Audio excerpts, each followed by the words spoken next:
Welcome to this event. GISD Alliance members, distinguished guests, ladies and gentlemen, thank you for attending the Sustainable Development Goals Investment Fair. This is a forum where governments and private investors come together to align commercially viable investment opportunities with sustainable development goals. Today, we are pleased to kick off the investment fair with presentations of the remarkable projects that are ready for investment. Representatives of the governments of Ukraine and Namibia will share information about these projects with us. But first, allow me to provide the necessary introductions. I'll start with myself. My name is Joan Feldbaum-Vidra, and I look after sovereign ratings for a Kroll bond rating agency, KBRA.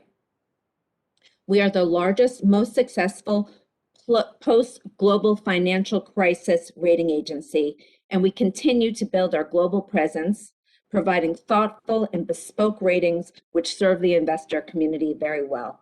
We're active across all asset classes, and we look forward to playing an even greater role in the future in international financial markets.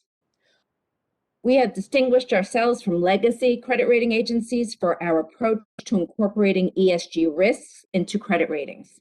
In particular, we believe it is the management of these risks that impinges upon credit quality.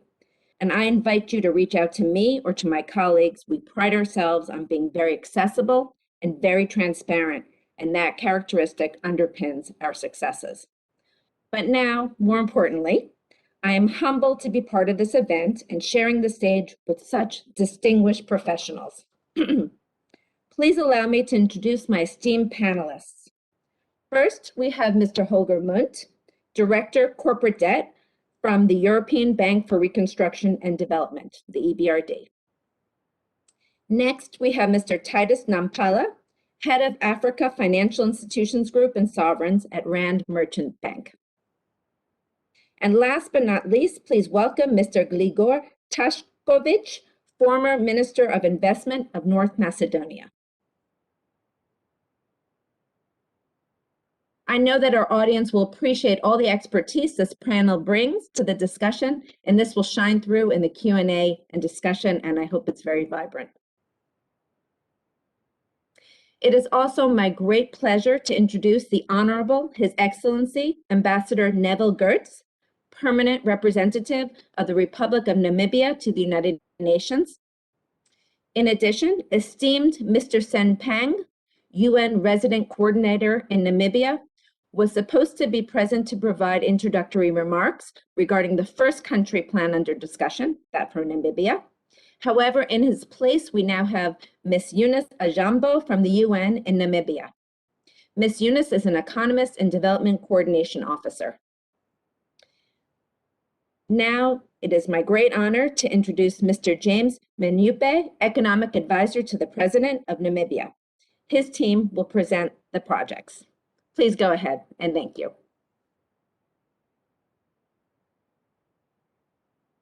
Fantastic.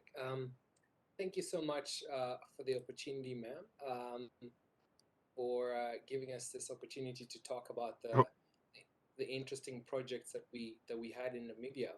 But I think if opportunity presents itself, Barry, I thought I would like our Honorable Neville Herzer to give a few remarks before I started.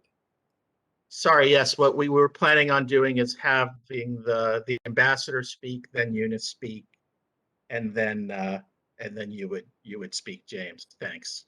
Correct. Thank you.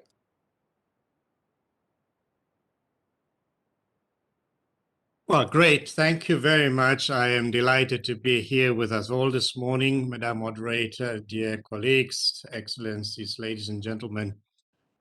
This is indeed a great opportunity for Namibia to participate in this SDG information session. We are indeed honored to participate here. On behalf of the Namibian government, I wish to express my appreciation to the UN Department of Economic and Social Affairs for this opportunity to talk about investment opportunities that are available in my country, Namibia. This event not only speaks to the evolving economic role of the UN by being instrumental in attracting investments in member states, particularly in developing countries, but also to the close interactions that are being strengthened. The intermediary role which the UN is playing by providing a platform to connect potential investors with member states is extremely commendable. Through these interactions, meaning and long-term partnerships can be fostered. Like many other countries, Namibia was and remains affected negatively by the COVID-19 pandemic. Therefore, economic recovery is a priority of the Namibian government.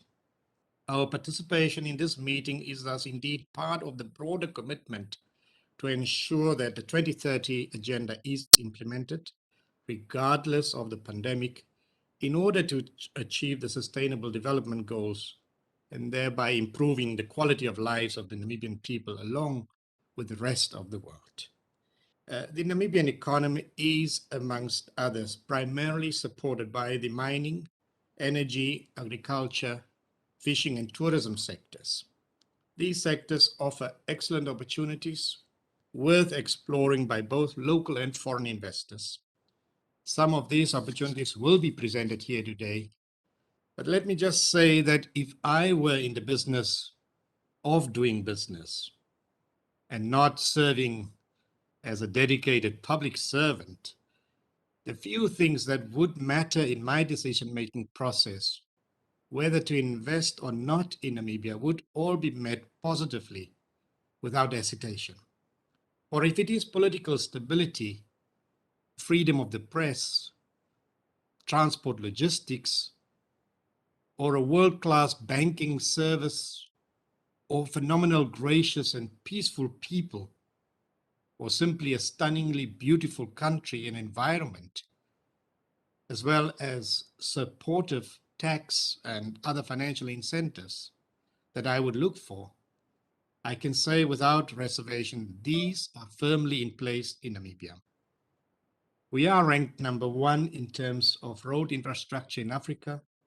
We are ranked number 1 in Africa for press freedom. We are ranked top 5 least corrupt countries in Africa. And we are ranked top 6 in sub-Saharan Africa on Economic Freedom Index, to name just a few of these incentives.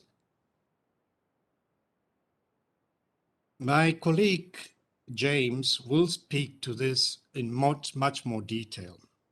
All I want to leave with you is that now is the time to take part in an exciting moment that is unfolding in my country.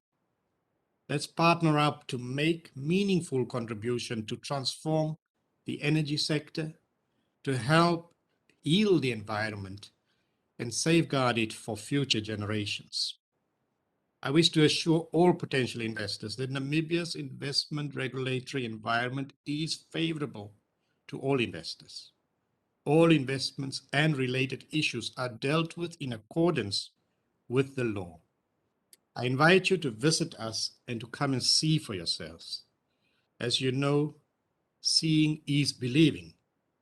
The permanent mission of Namibia to the United Nations stands ready to support you in your endeavors, including facilitating meetings, if more presentations or clarifications on the projects that you'll be hearing from today will be needed.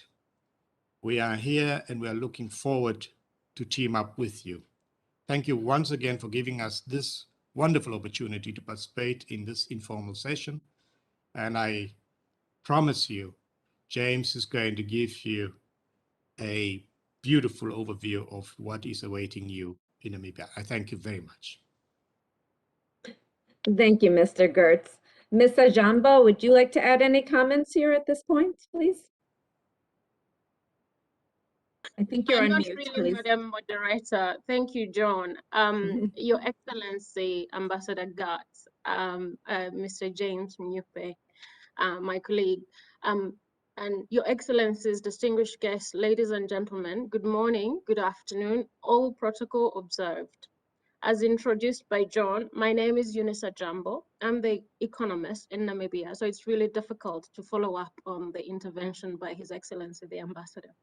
However, as delegated by my principal, Mr. Sen Pang, the UN Resident Coordinator in Namibia, who is not with us in person, but is in spirit, because he's attending the Global Resident Coordinators Retreat. I will make a few remarks on his behalf, and as such, reading his statement for delivery. Ladies and gentlemen, Namibia's classification as an upper middle income country, alongside fiscal pressures of COVID-19, are making it difficult for the country to mobilize affordable development finance. Yet this camouflages the triple challenges of unemployment, poverty, and inequality that are holding back the country's economic transformation and are a binding constraint to the achievement of the SDGs.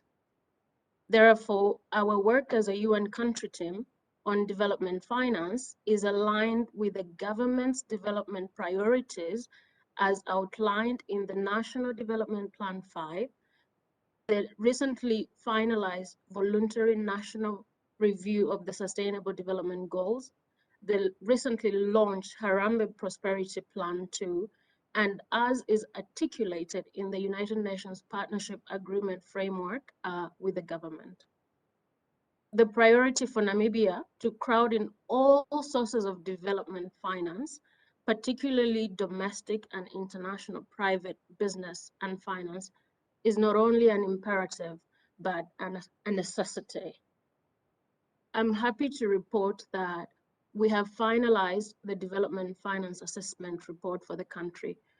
As the UN system, we are also supporting the government in the development of the integrated national financing framework to support the achievement of the SDGs. Along these lines, and with the strategic leadership of the UN resident coordinator, we as a country were privileged to be awarded $1 million by the UN SDG Joint Fund to support the implementation of the SDGs through finance.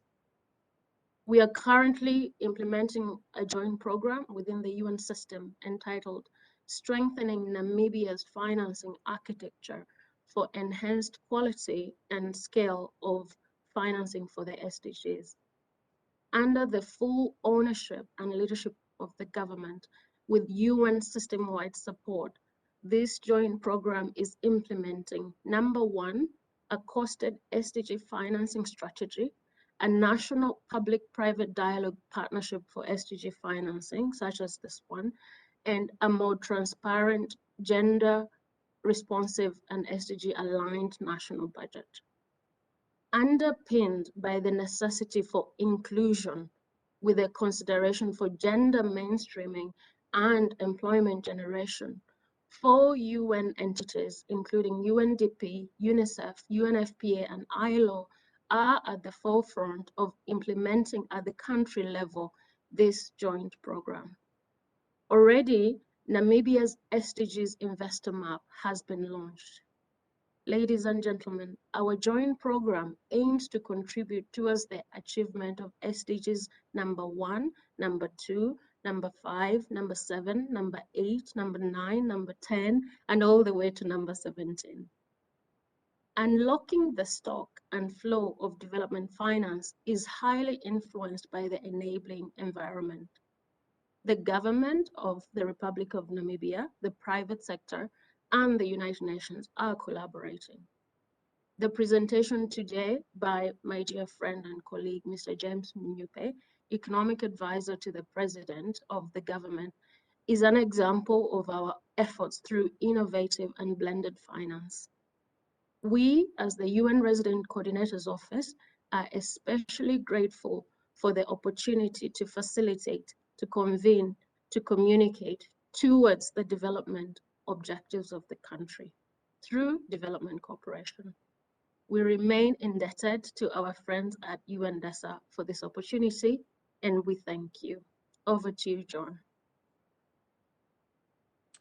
Well, thank you very much, Mr. Jambo and His Excellency, Mr. Gertz, for those introductory remarks. That is certainly a wonderful way to start this out. And now it is my great honor to introduce Mr. James Minupe, Economic Advisor to the President of Namibia, and he will present the projects alongside his team. Thank you very much. Go ahead, James. Brilliant. Thank you so much for the opportunity, John. All protocols observed. I'm extremely pleased to be joined by our ambassador in the United Nations, Honorable Herza. He makes me feel right at home, so I'm sure we're gonna enjoy the presentation even more. I know that my production team back at the UN will be putting together the slides for you, and so they'll start running those through. I presented a subset of these slides yesterday, but today, of course, we will go ahead and concentrate on the projects. But because I was informed that not all of you were actually present in yesterday's presentation, I'll run through the background to these projects just to give the investors a full spectrum overview of how we arrived at these projects. So this particular presentation was one that was adjusted from a presentation we did at the United Nations General Assembly in September this year. If you sort of go to the next slide, you will see that in the opening of that particular dialogue, we obviously informed the public, as I'm informing you today, that Namibia is extremely committed to its Paris climate agreement, and in fact, we submitted our nationally determined contributions report on time, and we presented those at COP26. And you can already see the basis of how it is that we're looking to develop these particular projects. The next slide then tries to give you a bit of an overview in terms of the key messaging and the arrangement of the particular presentation. Essentially, I'm going to speak to you about what the bigger picture is. We'll talk about who we're aligning with as we're developing the Southern Corridor Development Overview, give you an idea of where we've come from and where we're going in the timeline section, and then, of course, begin to delve into the projects when I give you an overview of the SCDI, get into the projects, talk about who's supporting us, and then, of course, we'll end up with the funding, or at least how we're thinking of funding these projects. And then, of course, my favorite part, which is the Q&A, which is where I get to interact with all of you and hopefully learn a few things along the way as well. And so if we get into the next section, we started talking really about the bigger picture. You know, Namibia, as Honorable Herza already mentioned, is a beautiful country, but we have gone through quite a bit of a tough fiscal situation lately. Obviously, with COVID, we had a very persistent drought for a long period of time. So one of our big objectives is to attract FDI in Namibia, because after we built one of the largest uranium mines in the world, FDI actually over the next 2 years was contracting. And so there's quite a big resolve from the government to what we're saying, shift the trillions and attract a significant amount of capital into Namibia, especially concessionary climate financing. The second goal, of course, is really to contribute to the goal of decarbonizing Namibia and the Southern African region, and of course the world as well. And one way we think we can do that, of course, is with the production of green hydrogen, but also renewable electricity. As you all know, Eskom in South Africa, of course, has its challenges, and as they are looking to decommission their coal-fired power stations, Namibia would love to be in a position to make the most of our renewable energy opportunities, and then, of course, export some of those green electrons into South Africa as well, which, of course, contributes to more than half of the carbon emissions of the continent. The third goal, of course, is to share our learnings with fellow African countries and, of course, countries from around the world.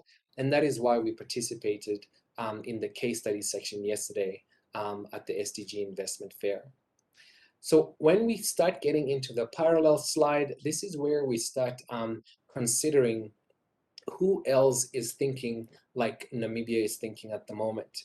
When we went to the United Nations, we were emboldened to see that the United States was taking a leadership role in this particular activity, where Joe Biden, of course, launched the Build Back Better World initiative, where the United States and other G7 countries came together and said they're going to provide concessionary funding for low-income countries and, of course, middle-income countries as well, which is where Namibia finds itself, in order to fund a strategic infrastructure that can contribute, of course, to climate, to the fight against climate change, and to any other sustainable and resilient projects, and which is why a lot of the projects you'll see that I'll be presenting later, we're beginning to frame them through the lens, of course, of the SDGs. So our own president's vision is the Southern Corridor Development Initiative, and I'll take you through that a little bit later on. But of course, sandwiched between that is, of course, COP26 on the other hand, where the world really came together and really sort of made a significant commitment to combat climate change, and the UN framework really received a bold nudge with commitments on things like Article 6 as well, which of course Namibia would be looking to take advantage of in terms of trading carbon credits if we start exceeding the reduction of emissions beyond our own targets. So after that, then sort of presentation in terms of the bigger picture, we were now ready to begin to introduce the SCDI from a timeline perspective, and that's what the next slide then begins to bring along. This is a particular vision that our president really started dreaming about already in 2020, and I'm so proud that he was announcing this particular vision at the United Nations General Assembly, and that's what the next picture actually shows you. During his speech at UNGA 75, the president essentially said that we were going to be looking to change the economic structure of our country. We were going to use innovative financial tools to do that. And again, we really wanted to champion R&D as we looked to achieve these objectives. And you'll see later on how each of those sentences have then been evolved into practical, implementable projects. But I think the key thing here that I really wanted people to think about is Namibia's economic structure. If you considered what Ambassador Herta had mentioned, of course, we're very well known for our mining area. We export great diamonds, uranium. We are known for our fish and our meat as well. But we have always been a perpetual importer of power. Last year we imported about 70% of our power. 40% of that came from South Africa, and of course, that was all coal-fired power. But yet Namibia is, blessed with this beautiful endowment of renewable energy resource. And so when we were looking to change that economic structure, aspiring to become a net energy exporter is a big change to our economy, especially if that new net energy begins to reduce the cost of electricity in Namibia and could potentially begin to attract new electric intensive industries that typically would not want to be based in Namibia. And as I walk through the projects, please retain that trend of thought in mind. The next slide then begins to see what has evolved since then. The president launched this particular socioeconomic recovery plan on the 18th of March this year. And then, of course, from there, by August or so, the Germans really sort of resonated with what our ambitions entailed. And on the 25th of August, we signed a joint communication of intent with the German Ministry of Education and Research, and they gave Namibia a 14 million euro grant to explore the development of green hydrogen assets in Namibia. In keeping with the president's word, we launched an RFP where we invited the world to come and give us a proposal to develop green hydrogen assets in Namibia. We ended up receiving 9 proposals from 6 different global developers, and the plans that we got really exceeded our expectations. The next slide then shows you, or at least begins now to introduce you to the actual projects. You would be pleased to know that, in fact, we did go to COP26 and we actually announced the preferred bidder for these projects, and I'll talk about that in a little bit. But essentially, the SCDI, if you go to the next page, is more than, has now transcended, just becoming a vision, right? We've now broken down that vision into 5 different key areas. And these key areas, of course, are aligned with the Glasgow breakthrough initiatives that we sort of signed on to and adopted during COP26. And really, the breakthrough agenda at COP26 was to say these governments were committed to accelerating the deployment of innovation and technology to reduce carbon emissions in these 5 key sectors, which contribute more than half of global emissions. And that was power, transport, agriculture, steel, and of course, green hydrogen. And when you go into the next slide, I will begin to show you how the projects we're looking to develop in the SCDI actually answer the call for each of those 5 sectors. So one of the things you will note on this diagram is those 2 light blue boxes with the wind turbines and the solar panels. That represents 2 sites that we have availed in our national park called the Spiegelgebied National Park that has 5,700 square kilometers of absolutely pristine renewable energy potential that is, world class. I think people are saying it's a top 3, top 5 resource in the world. It has world-class solar resource, more than 30% capacity factors can be drawn from that site. And then, of course, our wind resource there is also world-class, more than 50% capacity factors onshore wind net, actually, of various losses. And then, of course, we have wind speeds there north of 10 meters per second. And that is where the green hydrogen development is likely to take place. And of that whole Speergebied National Park, this is only 5,700 square kilometers. There's still another 20,000 to go. You can see here that, of course, in Lüderitz, we'd be looking to develop the ammonia synthesis plants. We'd be looking to develop the port of Lüderitz, which, of course, would facilitate the extraction and the evacuation of those green molecules to Europe. There's a piece of rail that we'll be looking to develop. I'll speak about that. In Uranium, we want to set up a world-class R&D center where cutting-edge technology can be tested. In Roshpina, there's a big there's a big zinc mine there that needs about 160 megawatts of power that typically used to be supplied by South Africa, but we now want that to receive renewable energy, and therefore Namibia would be able to export, of course, green zinc. And then there are 2 agricultural projects that I'll speak to later on as well.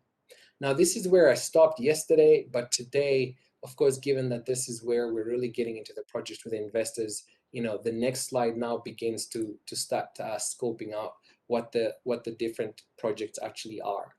And so we sort of divided them into the various sections here. There's a green hydrogen project. There's, of course, renewable energy projects. There are green schemes that we want to put up. There's a port development, and of course, the rail as well. So let's start considering the first opportunity. The first opportunity was actually one that is tied to the H2 Global initiative from Germany. And so you can go over into the next slide. This particular opportunity actually entailed the development of a piece of land in Namibia to produce green hydrogen and then provide that particular hydrogen into the German market, trying to compete for access into the H2 Global project. The H2 Global project essentially entailed a program where Germany was going to avail up to 900 million euros for 3 projects around the world to provide green hydrogen to the German industrial complex. They would then run a double-sided auction with contracts for different systems in the middle. So essentially, you would want to buy the cheapest green hydrogen in the world, say at $4 a kilogram, and you would want to sell that into the German industrial complex at, say, $2.50, because gray hydrogen can be produced for $1 to $2 a kilogram. And that differential of 1.5, the German government would then make up for that difference. And then they would give long-term offtake agreements, so 10 years or so, to that particular project in order to kickstart that particular project in any of those 3 locations around the world. And so the Namibian government was going to avail a piece of land here for that, and then we were going to actually work with our partners to actually start getting that project going. The next slide then begins to talk about the green schemes. As mentioned on the slide, the Namibian government has these 2 farms that it would like to develop, Tangiskopi in the southern part of Namibia and Neckartal, that is right next to the largest dam in Namibia. The idea is that there are 2 green schemes there that we'd like to develop. Both of those are very suitable for grape and date farming. In fact, there are some date farms there already. We've already gotten some interest from key players around the world like Aldarha. And between now and January, we'd love to package the details of those projects some more. At the moment, the feasibility studies that we did are a little bit old, but nonetheless, we have those statistics, and of course, we can provide them to any interested investor. The key thing here was we wanted these 2 farms to actually provide offtake agreements for locally manufactured fertilizer that was going to use the green hydrogen produced in Namibia, combine that with nitrogen to make ammonia, and then, of course, use that ammonia to use locally produced green fertilizer that could be deployed in these farms. The next project then speaks to essentially a portfolio of investment opportunities for IPPs. Our power utility NamPower, which at the moment is only credit rated power utility on the continent still, was looking to develop about 220 megawatts worth of solar and wind projects. Of course, again, I'll speak about those in a bit more detail later on. But of course, the sort of estimated capex here was 1.5 billion. Namibia already has a modified single buyer program where more than just non-power can provide energy into the grid. And so this was this particular opportunity here. When you went into the rail project, this is where there's a piece of rail that we'd really love to develop that goes right into South Africa. Essentially, the Sanvahar Bulkorsbrun rail connection. We want to upgrade that by 2025. The idea is to improve the capacity of that line in order to be able to carry about 18.5 tons per axle and to increase the maximum speed of those trains to about 80 kilometers per hour for passengers. At the moment, the speeds in some sections are so slow, they actually reduce that to 5 or 10 kilometers an hour because the rail is not really that sturdy. And so once you do upgrade that rail, one of the other things we'd love to be doing, and we'll be putting out grant capital for pilot projects that would want to run green hydrogen powered trains on this rail as well. Again, beginning to decarbonize the logistics industry as was envisioned by His Excellency. And then I think the last project that we're highlighting today is, of course, the fact that the Lüderitz port will need to be potentially deepened, especially if we are going to be exporting, larger quantities of manganese from the Northern Cape. The existing depth is about 8.5 meters below the chart line. And of course, there's an opportunity to build a new port right there near the existing port at Angra Point. And the estimated sort of feasibility studies for that was about $1 billion. But before we get to that new, totally new port, we could actually just build a buoy to evacuate the green ammonia, and that is going to be considered in the feasibility studies to follow. So that gives you a high-level overview of those projects and how it is that they connect. Of course, the next key thing was then considering in the next slide who actually wants to work with us on these projects. This particular slide, of course, recognizes at the time the German government with their joint communication of intent that they signed with us, and that 40 million euros has now actually been agreed in terms of budget allocation. We're going to use about 30 million of that to fund 2 pilot projects, green hydrogen related. 5 million of that will be earmarked for feasibility studies that will strengthen the investment scope and background of the various green hydrogen projects. And the other 5 million we actually wanted to use to provide a scholarship program, and of course to support the formation of our Namibian Green Hydrogen Research Institute. Subsequent to this, we've also now signed an MOU with the Port of Rotterdam that will help us with the development of the Lüderitz port, and of course the Belgian government as well, who also want to help us develop a green hydrogen project in the Erongo region. All these projects need to be funded, and this is where, if you go to the next slide, the INFF that Eunice began to speak about really, starts to come on its own. I think yesterday I noted that the Namibian government is now extremely committed to develop its central securities depository in order to facilitate the electronic settlement of bonds in our market. The INFF is helping us as a government to think more strategically and holistically about funding these projects. We're not just relying on traditional, government bonds to fund the budget. As you can see, we've already sourced some grant funding from Germany. We're looking to fund some concessionary funding as well from a climate funding perspective. And, that is what the blended approach to funding development in a country is really all about. The next few slides then begin to talk to you practically about a sustainability bond or a green bond that we want to issue.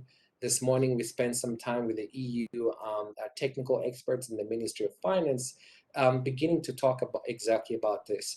We've now spoken about this, that we want to issue these particular bonds, and now we're beginning to work towards the bond framework. What are the portfolio of assets that we're going to be grouping into green, sustainable, and social bonds? We're going to be measuring the impact by the second quarter, and in the next slide, you'll begin to see us saying, look, we want to start coming to market by the third quarter, and our goal is, before the end of the year, we would love to be in a position to actually possibly launch a bond on the NASDAQ, which of course we took our government to earlier this year. And we're so proud that a local bank actually issued, Southern Africa's first sustainability bond network, sustainability bond on the sustainability bond network on the New York Stock Exchange there. And we've also been approached by the Luxembourg Stock Exchange to consider listing this bond there as well. And so really to start closing off, if you go to the next slide, the key thing here is to really show how when you're trying to develop these projects as a government, we do realize, of course, the utility of linking each of those different projects to the various SDGs, and to really begin to speak practically to the ESGs that you're looking to meet when you're doing that, and of course responding to things that, like the United Nations principles of responsible investing as well. Because once you start packaging your projects in that frame, you can actually then attract some really concessional funding and reduce your cost of capital for development as a nation. And so finally, I think the final slide here really just, thanks, of course, everyone for their time. But the key thing here is to remember that as we're looking to develop this infrastructure, partnerships are absolutely key. And it's extremely important that the partnership isn't just with the government and the investment community, but ensuring that the communities that are going to be receiving the goods and services to be provided by this particular infrastructure that you want to develop are kept abreast. And that's why the whole of this morning, we've been doing our road shows in the southern part of Namibia, bringing these particular projects to the people of the Karas region. So I thank you for your time, and I look forward to your questions. But over to you, John. Thank you, James, Mr. Minupe. That was a very, very informative presentation. I think we probably have a lot of questions. I can see that your future will be very exciting and extremely busy.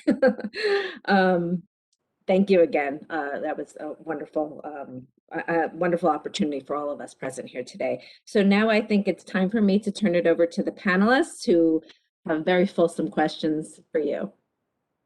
Who would like to ask a question first? I think we'll just unmute ourselves and please go ahead. I mean, I can go first if you like. I'm first on the list. So my name is Holger Münd from the European Bank for Reconstruction and Development. Thank you very much for the presentation. It's an amazing project in its aims and ambition. And it's very large, very complex. So I've got a few questions regarding that, but if you allow me, just 2 sentences on the European Bank for Reconstruction and Development, because clearly not all of you are familiar with the institution. So we are an international financial institution, a regional development bank set up in 1991, really to help the countries of the former Soviet Union and in the orbit of the Soviet Union to transition to a market-based economy. That has evolved over time, so we are now geographically more diverse. We also include countries in the southern Mediterranean, northern Africa. We may be looking at engaging in sub-Saharan Africa, and our focus is now very much on green investment. So we are trying to do 50% of our business in the green space, basically. So very much aligned with what you have been presenting there. We do about 7% of our business with the private sector, and 25 roughly is in the public sector. But there, again, we are looking at projects that are commercially viable in themselves, but they just have a public sector sponsor. So we come very much from a private sector angle at these issues. We invest about 10 billion euros a year, so to give you a sense of the scale. Now, coming to this project, I mean, it is extremely ambitious and it's great. It's just, for me, the question is one of sequencing and interdependencies here. Really, I think the key to all this is really the development of the renewable energy resources there, because a lot flows from there, the green hydrogen, the agriculture using the green fertilizer, etc., etc. If you try to attract private sector investors into these sub-projects, obviously they will need to assess the risk that their supply will be there, that the demand will be there, that they need to make it viable. How will you go about assuring each investor that they have supplies and demand basically assured? So you mentioned the port, where you actually hinted at a solution there with a temporary solution. The port expansion to be viable, I suspect, needs the full development of this project, so that the mining products are running through, the green hydrogen is being shipped to Germany and other markets, the agricultural produce is being shipped, but not everything will be in place at the time when the investor needs to make the decision for the port. So have you thought of, the sequencing and the interdependencies, how you can assure each investor along the line that they have got assured supplies and markets? Brilliant. Thank you for that. John, do you want me to answer them one at a time, or do you want me to take a couple? I think you're on mute, John. Oh, sorry, I was on mute. Please go ahead and answer that question, and then we'll go through. Yeah, thank you. Fantastic, thank you. Holger, thank you so much for your question. An absolutely brilliant question.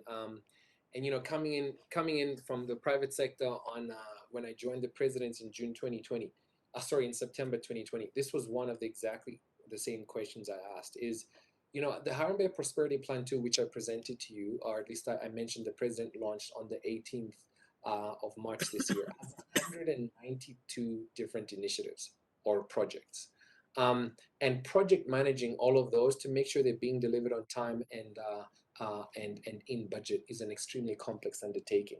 So one of the things that HPP2 actually articulates and or called for was a formation of what we're calling the Performance Delivery Unit. Essentially what it really is a project management office within the presidency to try and oversee all of these projects. So that's one of the first steps that we took, is we did bring in private sector expertise, professional project management professionals, so they have all PMP certifications. They're also civil engineers, and they're helping us to plan some of these developments. To provide some context to your question, I think you were sort of looking at the sequencing and the interdependence, which is important. So if you do look at that particular diagram, one of the things that one has to realize is the port already exists and it already has a certain amount of throughput. The manganese does actually come from South Africa.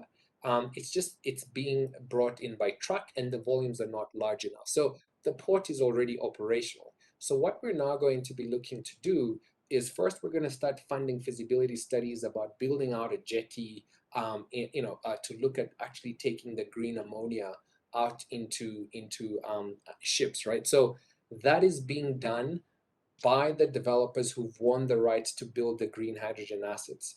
So to give you an example, of course, all of these developers submitted proposals, very detailed RFPs. And this green hydrogen developer, of course, provided very detailed port developmental plans. So those plans have been now given to our Port Authority Namport, and we're working on those development plans with Port of Rotterdam. So while that is happening over the next 18 months from a feasibility perspective, of course, the manganese shipments continue to come through. And then if you look at the Roshpina green zinc operation, if we can secure cheap electricity from them, they'll be bringing increased levels of zinc oxide. And that doesn't necessarily rely on the studies that we're going to continue to do for expanding the port. But your point is extremely important. How do we coordinate all of this? We are doing extremely extensive stakeholder consultations. So for example, the whole of this week, we're actually going to each of those towns, speaking to each of those private sector entities. So Vedanta, which is a big listed mine in the UK, is the green zinc mine. We've spoken already, of course, to Namport. We're speaking to Luderitz, and we're trying to synchronize all of that. And of course, our project management office and our PDU is helping us do that to the best of our ability. The other thing that I can just say to you, and of course I can provide that to you, is these projects have actually been articulated in the Presidential Socioeconomic Recovery Plan. So developers were actually, giving us ideas based on our vision versus them just sort of springing up randomly. And so that sort of governing or shepherding effect that the government was doing was also helping with the coordination and the sequencing of these particular activities. That begins to give you a bit of insight into how we're coordinating this, but of course, I would have to go into a lot more detail as well if I was to really try and answer your question fully, but I think it's an absolutely necessary question. One small thing maybe I can just say is, with the green hydrogen development, you can see we've allocated those 2 boxes, but as I said, that's 5,700 of 25 or 20,000 square kilometers. So we are developing a green hydrogen master plan for the Speergebied National Park that shows the top development, the rest of the land. How are we going to build transmission on a master plan level? Where is a hydrogen pipeline going to be? Where are the 2 desalination plants going to be? We will concretize and launch that in March. Then future developers would then stack onto that master plan versus they coming up with their own ideas, single-mindedly. And that particular master plan is being, of course, developed in partnership with the developer that has won the right to build this particular plan. So that gives you some idea. And of course, we can always engage in more conversation on this as well. Thanks, Holger. Thank you. Thank you for that explanation. The devils are all in the details, and I think you could probably spend a lot more time just answering that question. But in the interest of time, I think I have to throw this. First of all, we're receiving very good audience questions, but first I'll give the other panelists an opportunity to ask their questions. Let's start with Mr. Titus Nampala. Would you like to go ahead and ask your questions? Yeah, John, thank you very much. But maybe before I do, James, very good to see you, sir. Ambassador Hertz, very good to see you as well, sir. But I think it will be remiss of me, perhaps, just to explain, where Rand Merchant Bank sits. We are the investment bank arm of the First Rand Group, which is the largest financial institution in Africa by market capitalization. And obviously, we have presence across the rest of the continent, headquartered in South Africa. We have operations in London. And I think in a couple of weeks, we will have an office in New York as well. So I think we're very, very well placed, and we do work very closely with the Namibian sovereign. As it happens, we are the largest financial institution in the country as well. So we do work very closely with James and the rest of the team. So I think from that, James, I just wanted to ask 2 questions. The first one is really just perhaps to highlight, to the forum here, what has been the challenges in terms of, moving the project from feasibility to being a bankable project where investors can actually take interest and put money in. So that's the first one. And the second one, and I'm quite very pleased to hear, the government talking about, looking at the sustainability bond, green bonds, and really looking at, how do you actually reduce the cost of financing. And I'm fairly pleased that, you highlighted, the issuance of Bank Windhoek's sustainable bond last year, which is excellent. My question to you, James, on that is, you did mention that, at the moment, the sovereign is interacting with the EU experts. And I'm just wondering if there has been consideration where, because I do think, for an African sovereign, you always need somebody with on-the-ground skills, knowledge, expertise. So I'm just wondering if you have given consideration as well to somebody who can actually tell the African story. Thanks, Joanne.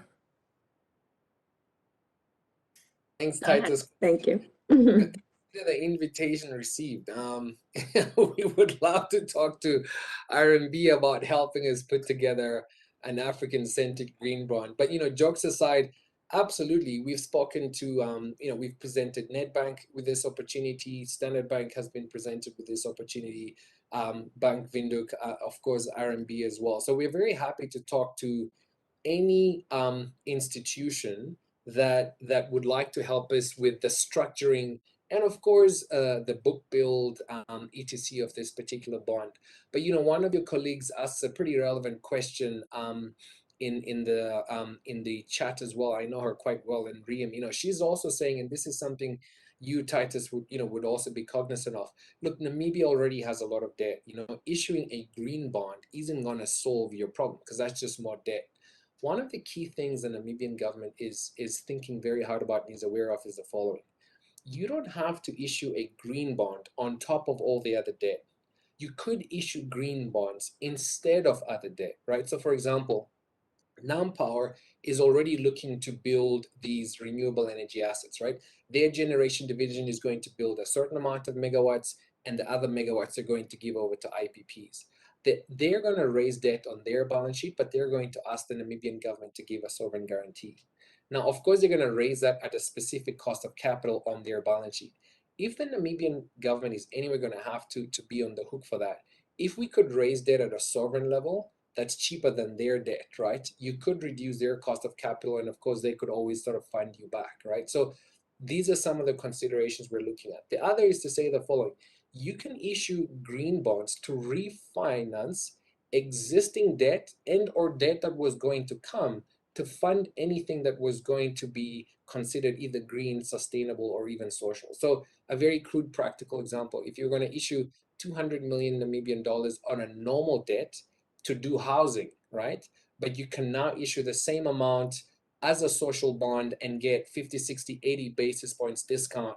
These are the sort of conversations that we're talking about. So we're looking at reducing our cost of capital, refinancing some of our existing debt. And then if you're going to issue new debt if it's going to help you build assets that are going to generate economic returns that are greater than your cost of debt, right? So like investment 101. I'll give a practical example. The green hydrogen asset that is going to be developed today, they're saying it could be about $9.4 billion to develop the whole project. So Namibia's GDP is about 10 billion, okay? So almost our whole GDP.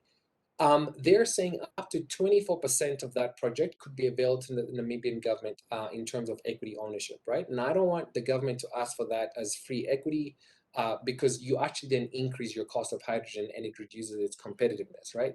So if we're going to buy 24% of that project, we'll need about 750, 730 million US dollars, right?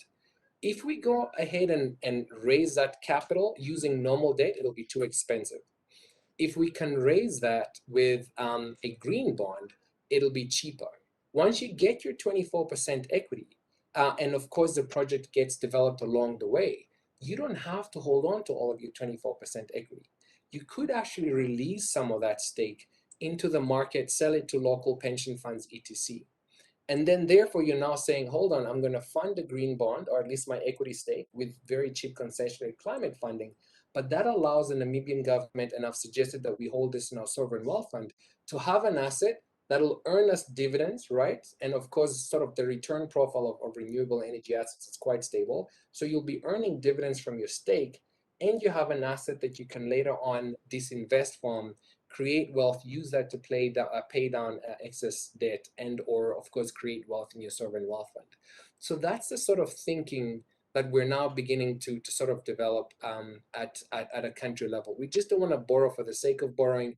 We want to borrow if it's going to create long-term wealth for this and future generations as well. That was an excellent question, and thank you for that very fulsome response. I mean, clearly debt sustainability is something that's a focal point in every discussion here, and it's a question of how you can move forward and develop without creating undue risks and debt affordability issues. And there, I'm sure you're, and as from your comments, we know you're exploring many ways that you can do that, and I'm sure there are many others as well. Thank you very much. Now I want to give the opportunity to our other panelist, Mr. Gligor Tashkovich, to ask any questions he might have. He is the former Minister of Investment of North Macedonia and has a lot of insights. Thank you very much. Thank you. Mr. Minupe, thank you very much for that very polished presentation. It's very interesting to see, and I'm very excited about the future of Namibia with you there. That's very exciting projects you've got. Could you just revisit your answer in the last intervention, please? You mentioned that the cost of the project was $9 billion, but that the Namibian government would get 25% for only $700 or so million. I was just interested in the math on that one. Sorry about that. So the reason I went all to 730, there was a little piece that I missed in the middle. That's assuming a debt to equity ratio of 70-30, right? So you could raise 70% of that debt, 70% of the 9.4 billion for debt.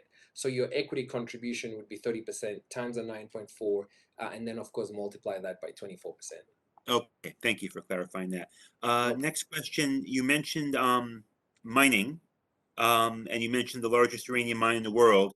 This is under development, or you're looking for developers for that?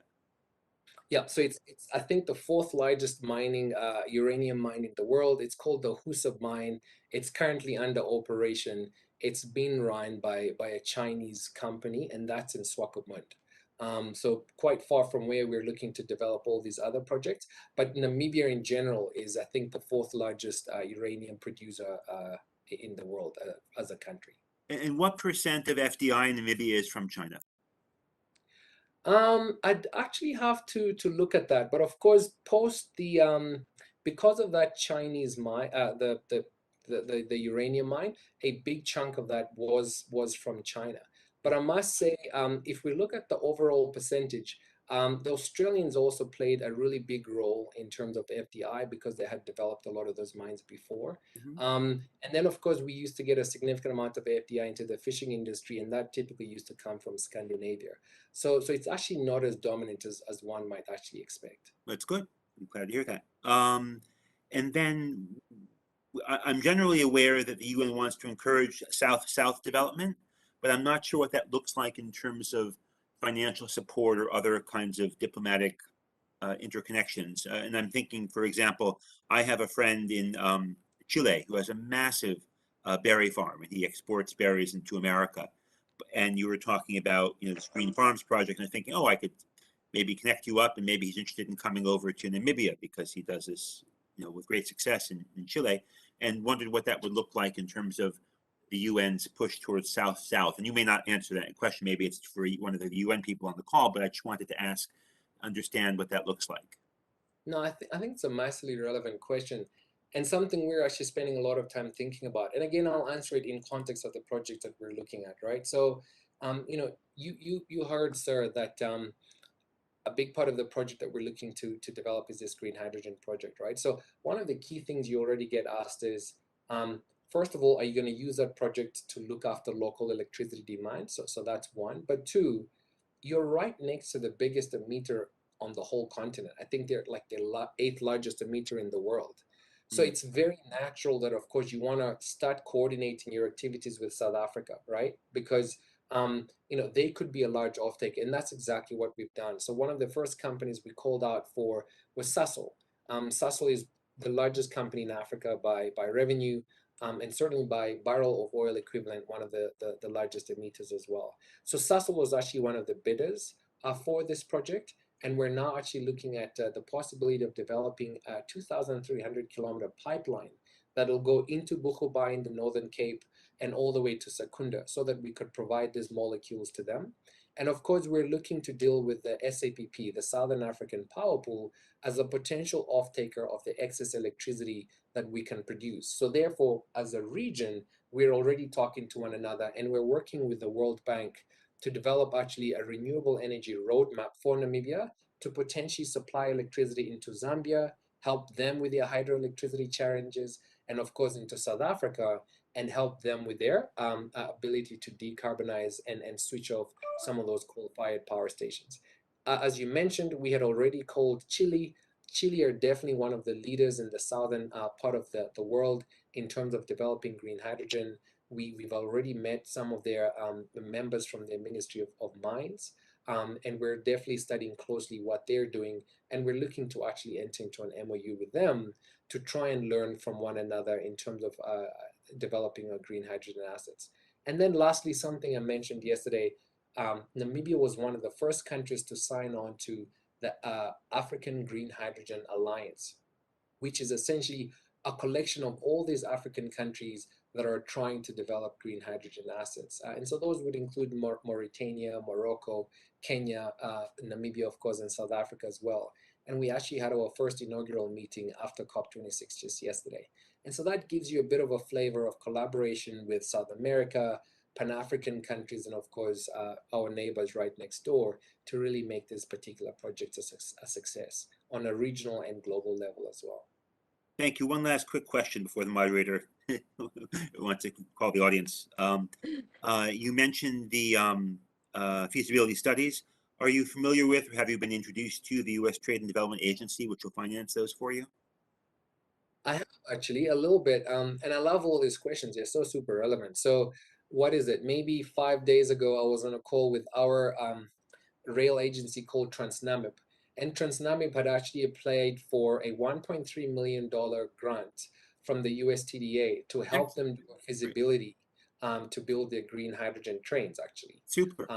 Yeah, so we would just love to do a lot more than $1.3 million. So, you know, if I can get a hold of you, there are a lot of different work that we think we can do with the USTDA. I can also say that the USAID through the SURE program, the Scaling Up Renewable Energy Program in Africa, actually provided some expertise that helped us review the RFPs. So we are working with that particular agency as well, the USAID. Thank you.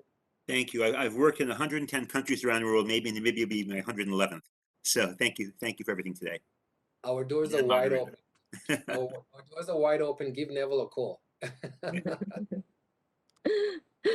Thank you very much. Thanks for all those questions. I have a couple of follow-up questions, but I also just want to remind our participants to please send in questions as they come. We've been collecting a few, and I'll put them to you in a moment, James. But just on following up on Mr. Tashkovich's questions. So, to what extent this is one of my many questions. To what extent does this program for SDG fit into the broader country strategy that you've discussed with the various DFIs, and how are they supporting this, and how are they using their balance sheet efficiently, effectively, to also incorporate private sector involvement, because that's a key part of this. So if there's any, if you can clarify that or expand upon that, that would be very helpful. Fantastic. So this particular SCDI is but one small part of the Harambee Prosperity Plan, which I spoke about, right? And I'm actually going to put a link in the conversation, hopefully everyone can get that, to an Sdg Investor Map. Okay, this Sdg Investor Map was obviously done in collaboration with the UNDP, and again, we'll thank Eunice and her colleagues for helping us put this together. But what it does show you is a collection of more than 13 different projects across the country that avail an investment opportunity of more than 17.4 billion. And they're scattered right across social projects like school programs, utility solar programs, water desalination plants, etc. And, you know, the fantastic SME that put this together with the UNDP program is called Monasa. And Monasa essentially went and looked at all sorts of different government projects that were aligned to the SDGs, worked with the UN to package them, and then they've presented these in investment opportunity areas on this particular UNDP, SDG Investor Map. And that's a very easy way of looking at what are all the other different projects that would meet sort of government aspirations that will help us get to Vision 2030. And then, of course, you'll see there that they're looking at indicative return. Is it long-term or mid-term? What is the estimated market? So there's quite a bit of information there for investors to chew on before, of course, contacting the UN or us for further information. Of course, there's no substitute to actually just getting the Harambee Prosperity Plan itself. which is this president's essentially manifesto and socioeconomic agenda for the rest of his presidency, because a lot of those other projects as well are articulated there. And then, as I mentioned, we're of course now cataloging all of these projects that came from sort of a political manifesto perspective. And by sort of Q1 next year, we're actually going to cost all of them, compare them to a budget, look at which ones are commercially viable, which ones are more sort of on a social level, and then have a strategic session with our cabinet, our president, our minister of finance, and of course our National Planning Commission to look at how should we optimally fund this portfolio of projects, which is an exercise we've never done. But of course, this is really the manifestation of the INFF and the DFA in action. And so I look forward to providing those updates maybe in April at the next SDG fair, because I'm sure by then we would have done this work. Thanks for having me. Thank you. Thank you for answering my question. Again, I invite, we're short of time here, but please continue the questions. Please continue sending us your questions. But I think right now what I'm going to do is I'm going to gather a few questions and ask them at one point, the ones that are related. There's a few questions that are coming in about the scale of impact and the measurability of impact on your SDG goals. I know you've spent a little bit of time talking about that, but if you could perhaps embellish upon that.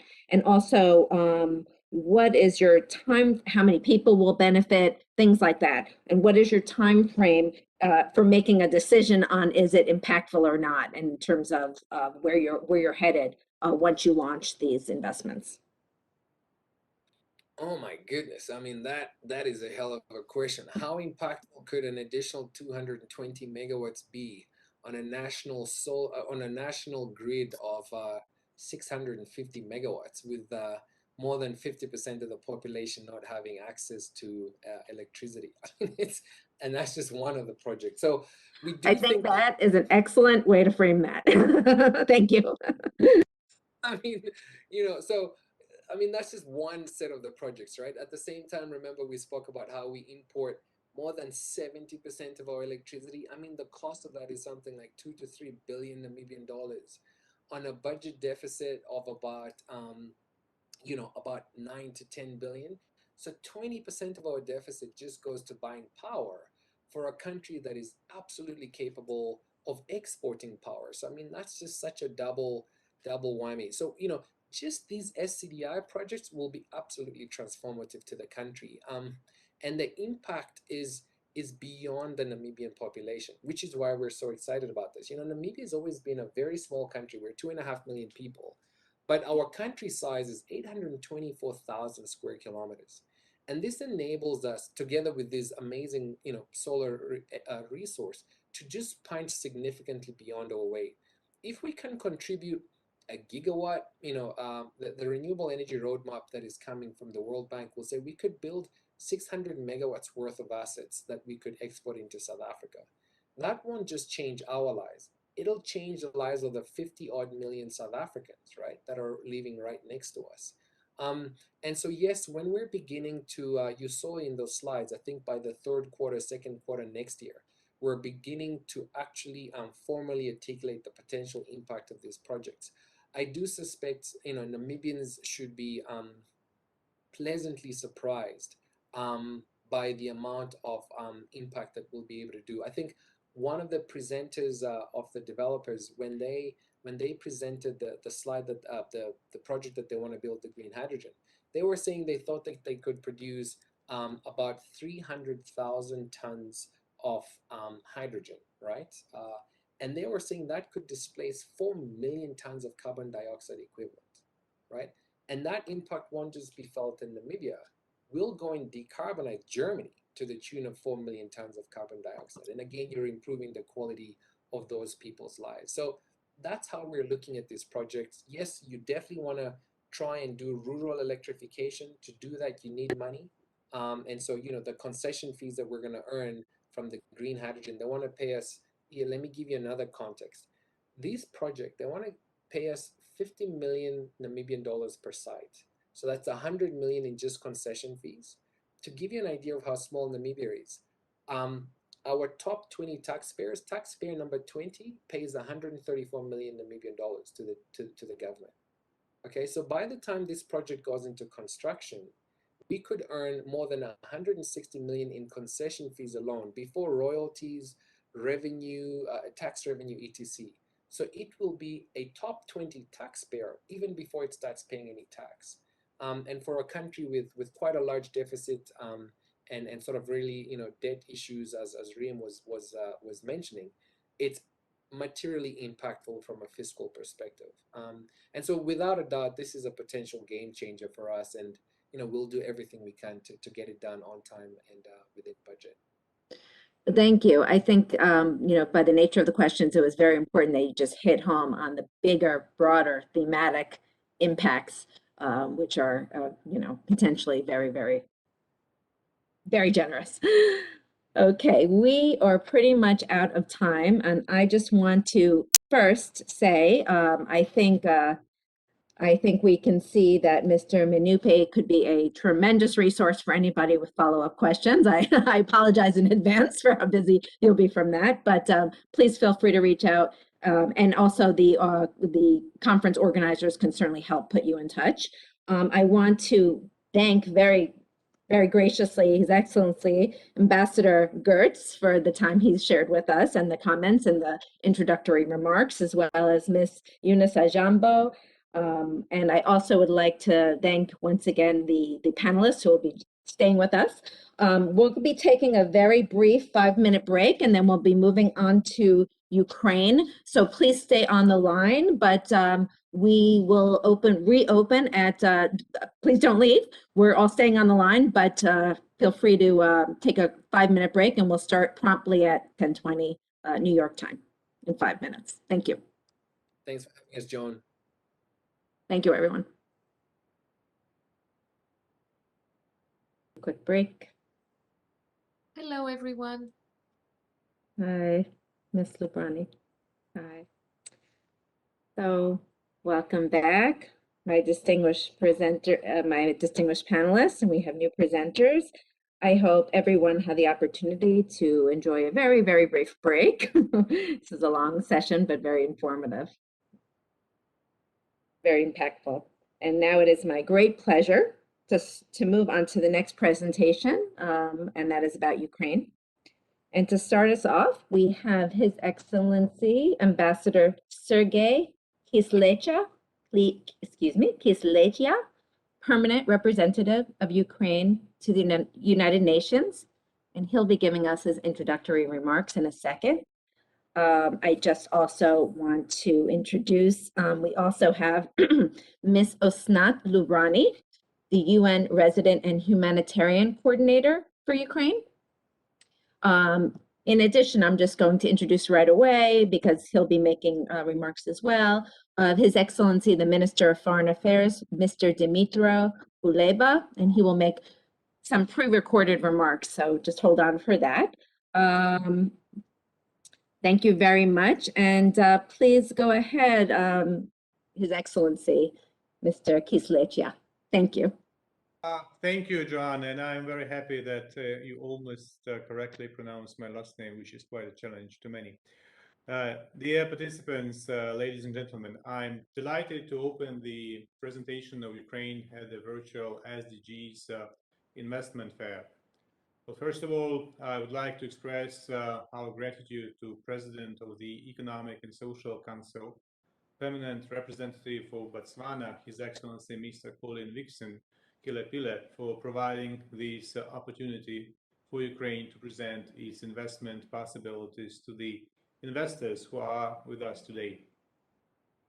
A special welcome to our colleagues from Namibia who are sharing this session with us, and a special thanks to the UN DESA for organizing this event and for all the hard work that has been done for the preparations. The contribution of the UN system is critical in helping countries achieve the sustainable development goals, maintain peace, combat pandemics and humanitarian crises, promote development, and many other areas. The United Nations have responded to the coronavirus crisis with unprecedented speed and magnitude of assistance to member countries.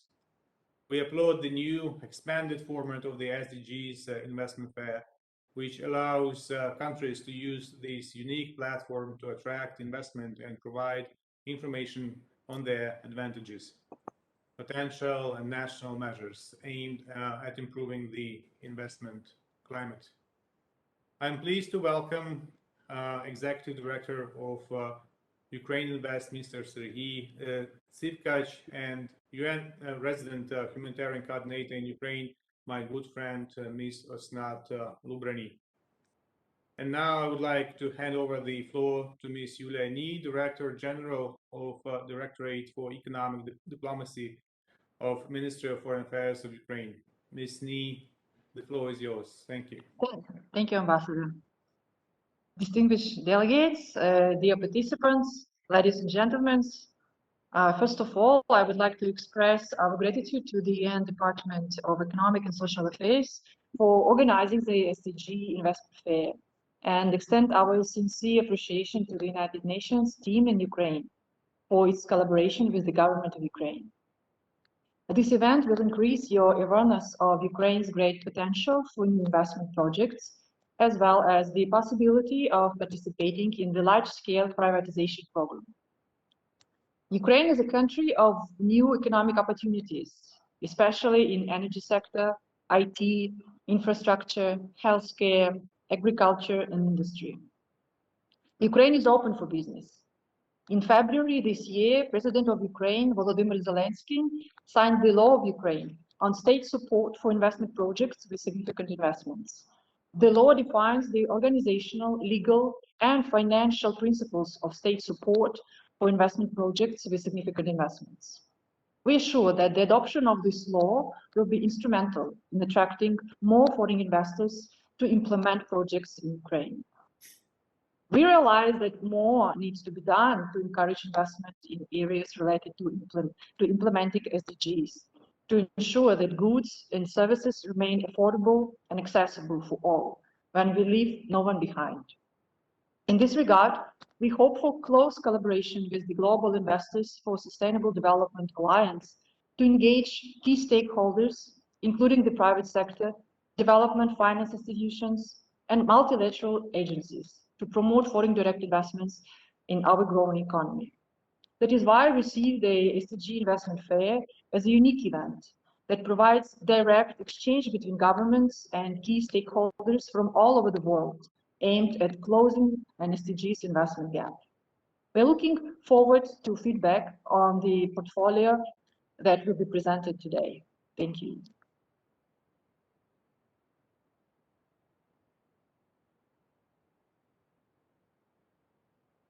Thank you very much, Ms. Nee. I have a question. Is now the time when you would like to play the video message at this point?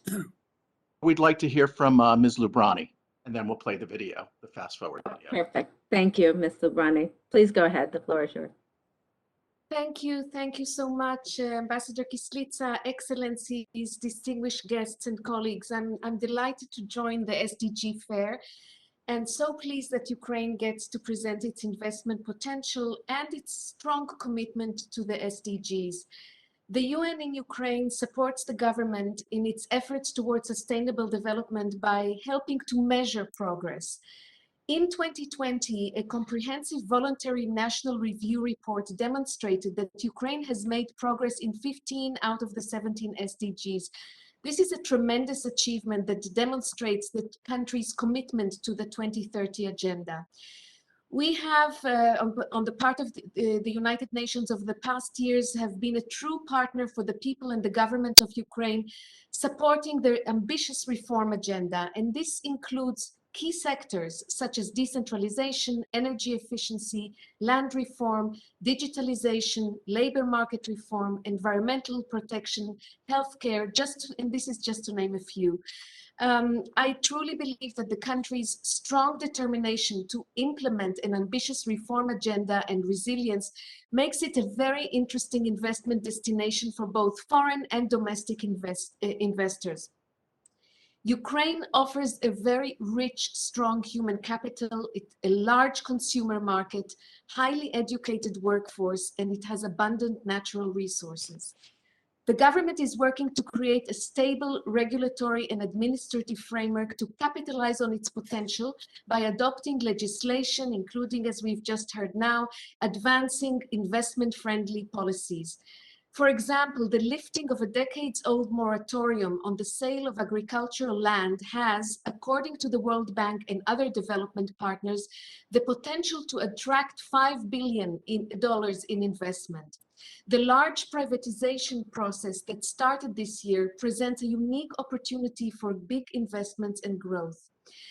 Again, as Ukraine has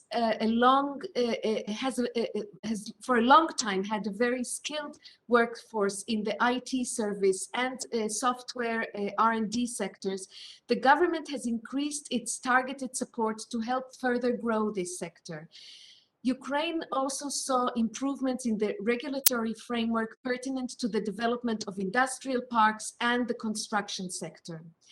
Apart from supporting such structural reform and providing technical assistance, the UN is helping the government to make sure that all of these important transformations are based on respect for human rights, gender equality, and the principle of leave no one behind. One such example I would like to mention today is digitalization. As many of you have heard, digitalization has become Ukraine's flagship topic and the state priority during the last 2 years. In 2020, Ukraine entered what the government has called a new era for digitalized interaction between individual and private business with the state. The Ministry of Digital Transformation's ambition is to make Ukraine a world champion in being digital.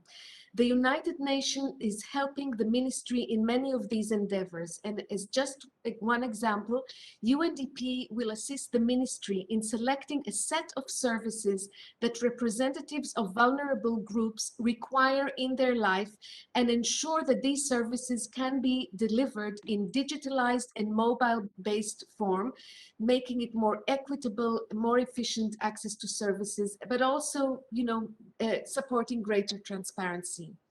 To ensure that Ukraine's economic reform agenda remains on track, it of course continues to tackle the twin challenges of sometimes weak governance and also the need to combat corruption. And this is why it is important that anti-corruption rooted in SDG 16, focused on peace, justice, and effective institution, is viewed as an enabler in of the 2030 agenda. And the UN here is very proud to have supported Ukraine in creation of the National Agency on Corruption Prevention, as well as assisting in the establishment of an e-declaration system for public officials.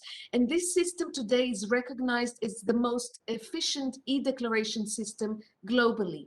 Just 2 weeks ago, the Rada adopted the law on administrative procedure that brings closer citizens and businesses to public authorities.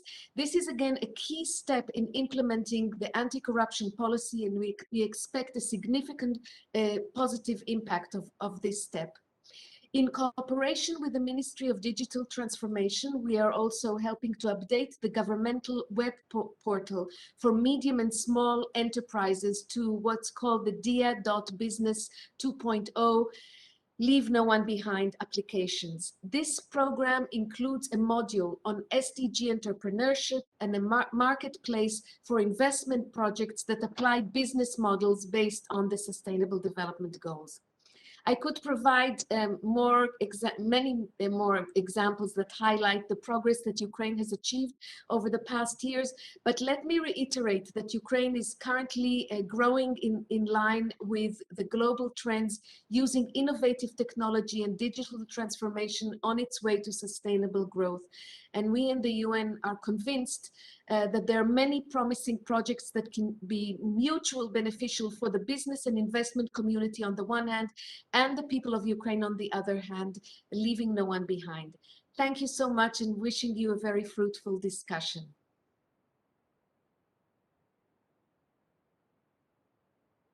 Thank you very, very much for these opening remarks and framing the the future discussion we're about to have. I just would like to specifically thank His Excellency Ambassador Kishleshia, whose name I'm getting even better at pronouncing, practicing. Miss Yulia Yi, thank you very much. Excuse me. And Miss Osnat Lubrani for your words and for opening up the conversation.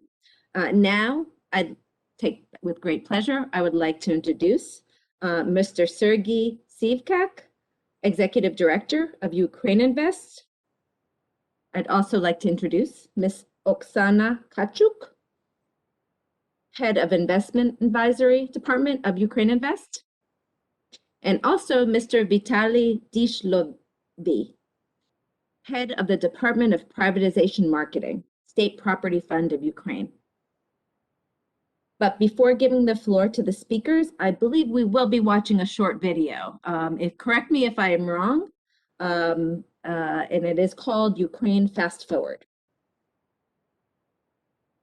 Right. Let's see the video, please.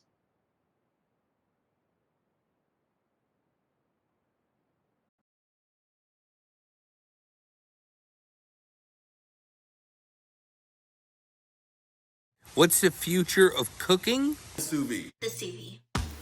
Meet sous vide.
Well, I personally really enjoyed that. That was fabulous. And did anybody notice 1 minute to open a startup? Take me longer to sign my name. That's very, very impressive. Thank you. Thank you very much. Now I believe we are moving on to our presentation. So please go ahead and please introduce yourself again. Thank you. Thank you. Hello. I hope you can hear me. My name is Sdg Investor. I'm the Director of Governments of Ukraine Investment Attraction and Promotion Office, Ukraine Invest. Greetings from Ankara. We just landed in Ankara. We're going to have a big meeting with investors tonight. Yesterday, we finished our second annual forum. It was called Make in UA because our main topic now is to promote manufacturing in Ukraine, to promote industrial development, and to promote, of course, economic growth, and to achieve SDG goals. So I will make my presentation, and I will start with some macro financial figures. Is my presentation loaded?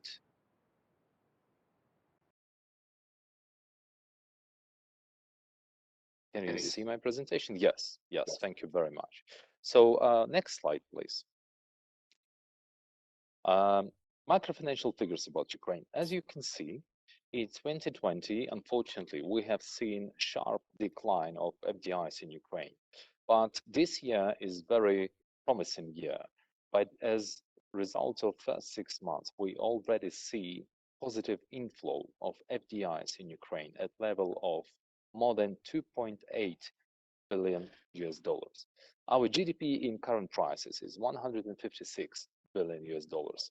Our state debt to GDP is 53.9%. Real GDP growth forecast for this year is 3.5%, and key policy rate is 8.5%. You can also see credit ratings of Ukraine. According to Fitch, we are B positive now. This was updated a couple of months ago. S&P Global B stable, and Moody's B3 stable. Next slide, please. Ukraine is very effectively and competitively located in terms of logistics corridors. In Ukraine, we have 3 pan-European transport corridors and 1 international transport corridor. We are strategically located between Europe, Asia, and the Middle East. Next slide, please. We also have free trade agreements with 46 countries, and this helps us to develop our manufacturing sector. As I said, this is one of our key priorities at the moment, because manufacturing is about creating working places. Manufacturing is about bringing value added to the country. Manufacturing is about supplying Ukrainian quality goods to Ukrainian markets and to all our neighbors and to countries worldwide, because as you know, Ukraine is the breadbasket of Europe. We hope to be breadbasket of the world as well. And we also very capable in terms of engineering, IT, fintech, and other sectors. So you can see on this slide that FDIs in manufacturing is actually growing this year. And these figures were unstable for the last 4 years. But current figure at 1.5 billion US dollars after first 6 months of 2021 is actually the highest for the last 4 years, and it's only first 6 months. So we hope to see some very good figures at the end of this year. We definitely need to move forward. We definitely need to improve this case, but the progress is positive, and this is what is of interest to investors. This is of interest to international companies. Also, I need to mention that share of manufacturing in our GDP is 11.7%. Again, this is according to statistics after first 6 months, and this is the highest figure for the last 3 years. Next slide, please.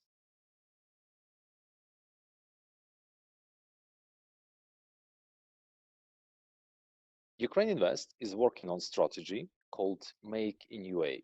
This is about program that will attract attention and is attracting attention of Ukrainian and international investors to Ukraine in order to develop manufacturing.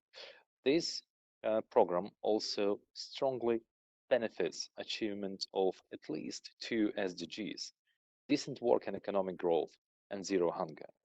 I'm sure that all other SDGs will also be positively affected by development of manufacturing and economy and well-being of Ukrainian nation as such. Next slide. So how does it work? When an investor is approaching us, or when we have investment idea and we approach investor, why are dental companies lobbying sorry, to make this toothbrush illegal in the U.S.? Sorry, whoever is we have some, on, some. please mute, let the speaker speak. Thank you very much. So when we have investment idea that can be proposed to investor, or when investors come into us with an idea, then we provide full scale advisory support. We explain how to do business in Ukraine, what kind of specifics in terms of tax and customs regulations. We explain what kind of incentives is available to investors that want to develop manufacturing in Ukraine. And I can name some of them. For example, in Ukraine, we have investment nannies program, so-called program, but this is not about investment nannies as such. This is about state support for investments over 20 million euros and more. And this state support will be provided in amount of up to 30% of investment made. Also, we have system of support for industrial parks. And in September this year, the law was amended. And now we finally have fiscal incentives. This is very important for industrial parks development, and we will be seeing sharp and very quick development of these economic industrial zones in Ukraine. For example, there will be 10 years corporate tax relief and other incentives, which I will mention later. Also, we have other programs, sectoral programs that are helping develop business in agriculture or in energy sector. And also I need to mention privatization. Privatization is a very important tool to bring more private businesses to Ukraine. We have more than 3,000 state-owned assets. And among those, plenty brownfields that can be purchased at, just at a fraction of its real price, remodernized by investor and used as manufacturing facility. So when investors choose through which system they want to go through, or maybe they want to combine, again, we will be providing full support during their implementation of investment projects. So we are one-stop shop service for all investors that want to do business in Ukraine, not only at the beginning of the project, but also when they already doing business and they may need some aftercare support. All our services are free of charge from government of Ukraine. Next slide, please.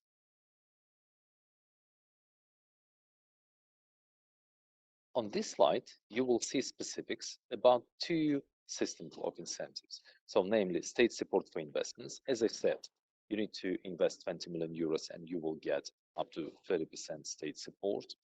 And that state support will be offered in the form of tax exemptions, import duty exemption, construction of infrastructure for your facilities, or preferential access to land plots.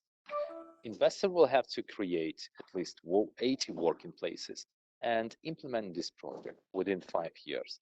An investor should implement this project in the following sectors: in processing industry, extraction or mining, waste management, transportation, logistics, warehousing, healthcare, R&D, tourism, culture, and other sectors. So as you can see, the spectrum of sectors is quite broad.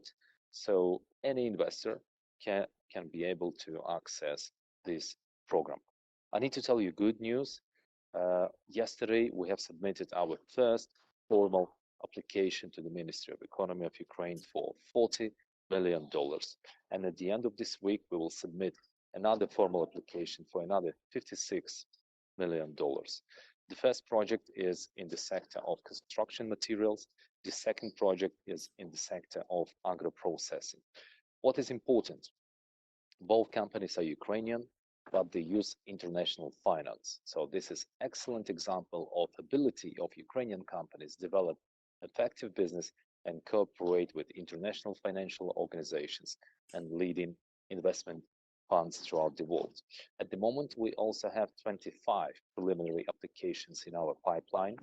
The total amount now of these projects is $1.9 billion, 15 projects from Ukraine and 10 projects from other countries like Lithuania, Cyprus, Netherlands, Mexico, Switzerland, and other countries. So we encourage all interested companies to come to us, and we'll be helping them to apply and to get all conditions that will strongly support implementation of their project in Ukraine effectively, make profit in Ukraine, and think about new investment. Industrial parks, as I said, this initiative was improved in September 2021, and there will be a number of incentives for companies. There is no need to invest 20 million euros or more. You can invest as much as you need for your production line in Ukraine, and you will have CIT relief, corporate income tax, for 10 years. You will have access to non-interest loans from government. You will have exemption from VAT on import and new equipment and custom duties as well. Also favorable land tax rates. What is very important is that state of Ukraine will start reimbursement of operators of industrial parks for their construction of engineering grids like gas, water, electricity supply, or internal infrastructure of industrial parks. This will be offered at the level of $370 million within next 5 years, at least $370 million. Parliament of Ukraine already voted for first $15 million to be allocated for this program, and I'm sure that the rest of funds will come soon this year and the following year and within the next 5 years. So we hope to see investors that are interested in a win-win cooperation. Ukraine is a great place to do business, but currently we are moving from potential to implementation of real projects, implementation of real investment opportunities, and Ukraine has much to offer right now. My colleague Oksana Tkachuk will go deeper into infrastructure and other opportunities that are available in Ukraine. I'll be happy to answer any questions that you may have, and you will see our contact details at the end of the presentation.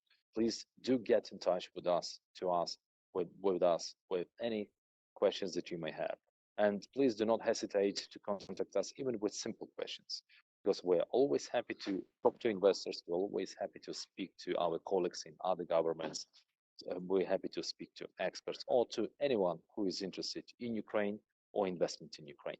Thank you very much for this great opportunity to talk on this panel today, and I invite my colleague to continue the presentation. Thank you. Thank you very much.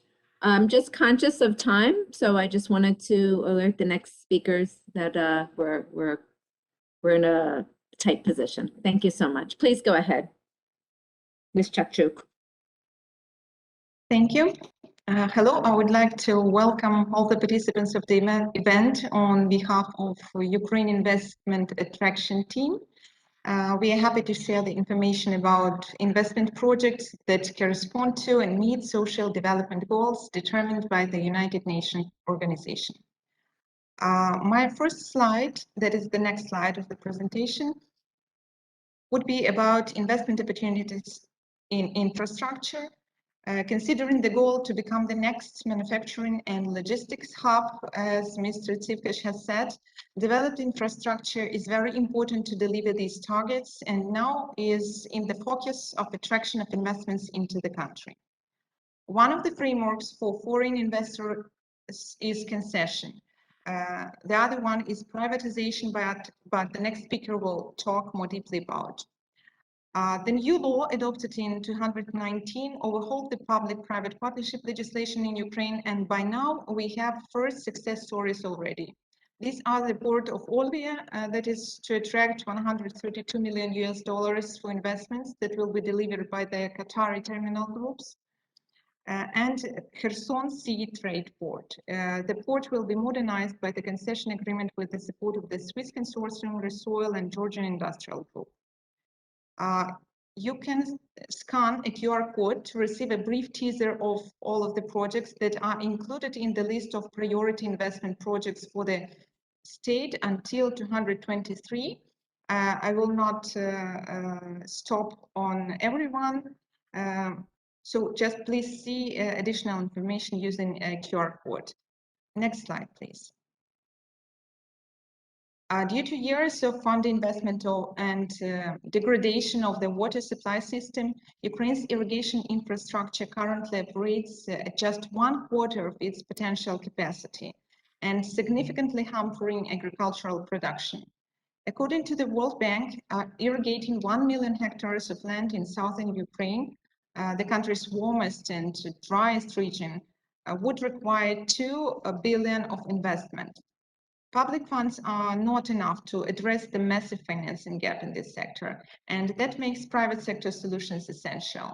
The government is currently working on designing a viable PPP model to address the financing gap and attract private sector investments in the manufacturing of irrigation equipment as well. Next slide, please. We will suggest to your attention only 2 projects with this regard. The first one is the reconstruction of main pumping station of Central Kahoka Arterial Waterway. Please move the next slide. This project requires approximately $50 million investments for reconstruction and construction of new pumping units in large diameter pipelines, as well as implementation of anti-filtration measures, such as additional irrigation areas, 350,000 hectares, and increasing the capacity of the channel from 120 to 535 cubic meters per second. And please move to the next slide. I will not stop a lot on these projects. The second project is the construction of the first and the second stage of the Syrogos Arterial Way. This project will require approximately $345 million investments. On the next slide. For construction of main and distribution canals, 156 kilometers, and 334 irrigation pumping stations. Anti-filtration measures in the form of lining the channels will be also required. Next slide, please. To provide access to investment in private projects, Ukraine Invest team created Ukraine Invest Guide. So this project that I was talking about before is where projects with a part of the state.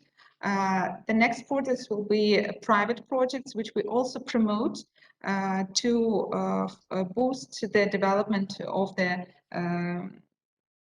private projects and entrepreneurs in Ukraine. So Ukraine Invest Guide is the source of analytical information that is aimed at informing foreign investors about the country's resource potential, changes in their regulatory policy, and more than 80 investment projects that are currently seeking for investments and additional funds are within this guide.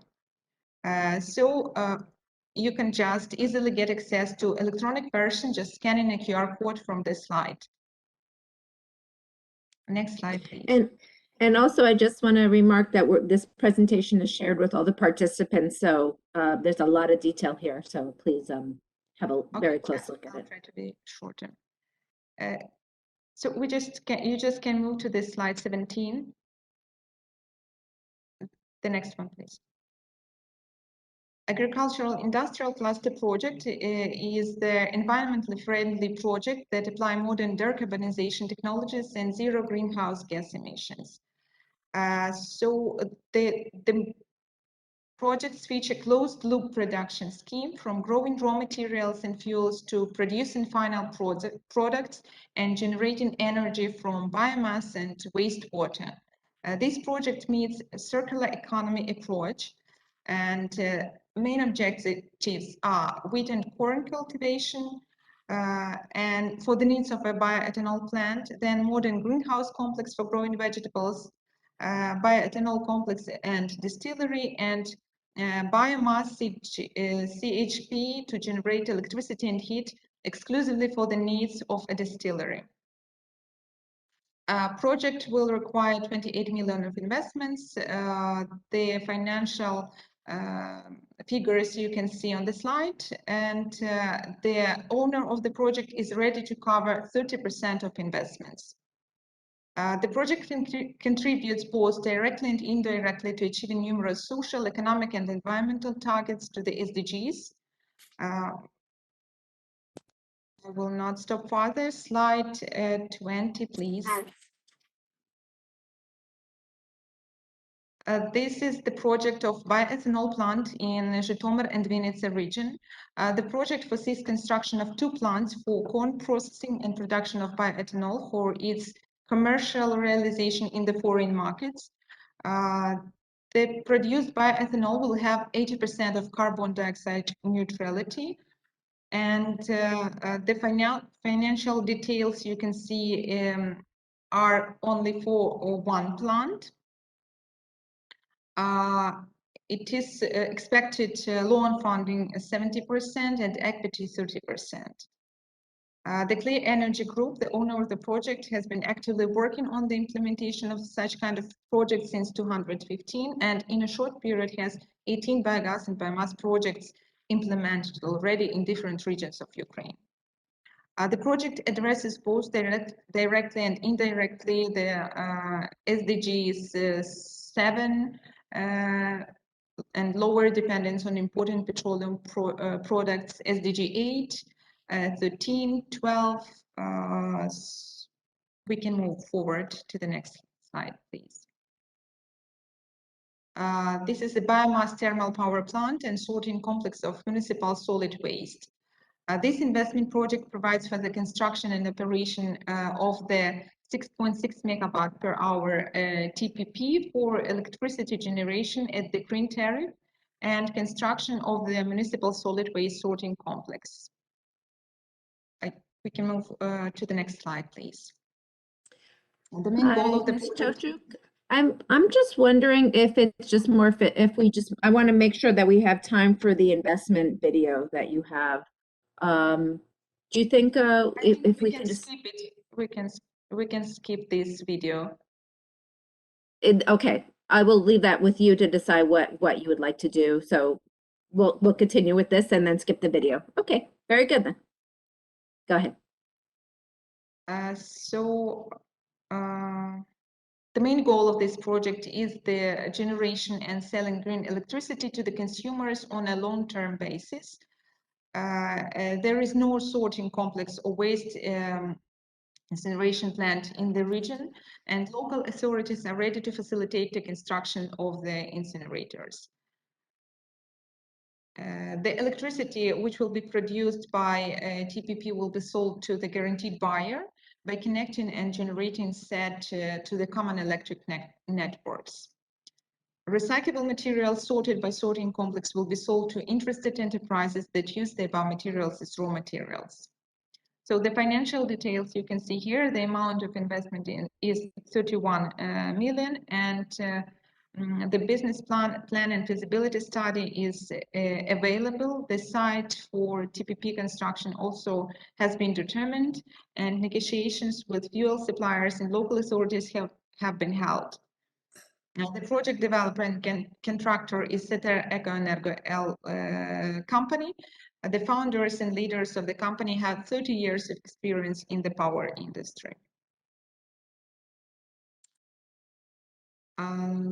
Let me be probably briefed. The project addresses the following SDGs as SDG 7, affordable and clean energy, SDG 12, sustainable consumption and production, SDG 8, decent work and economic growth of the region, the climate action, the SDG 5, the project provides a staffing table in which both women and men can work if their qualifications correspond to the position occupied. The next slide, please. This slide sums up the above projects for you to have a brief overview. And once again, I would like to point out that we at Ukraine Invest do have more projects. Please do not hesitate to direct to us directly. Next slide, please. This slide is about our services, but Mr. Tsipkach has already told about it, so I will not stop. And on the next slide, you will find contacts to address in case you need support or you have any additional questions regarding the information provided today. Thank you very much for attention, and sorry for being too long. That was excellent. I think really, really fulsome, and the document and the QR codes are going to be very instructive for people. I think now we should skip the video just in the interest of time, if that's agreeable, and we'll go right into the presentation by the head of the Department of Privatization, Marketing, Mr. Vitaly Dishlovy. Hi, everyone. Nice to be here, and let's start on the privatization program of Ukraine. So if there is a presentation, please put it up. Okay, thank you.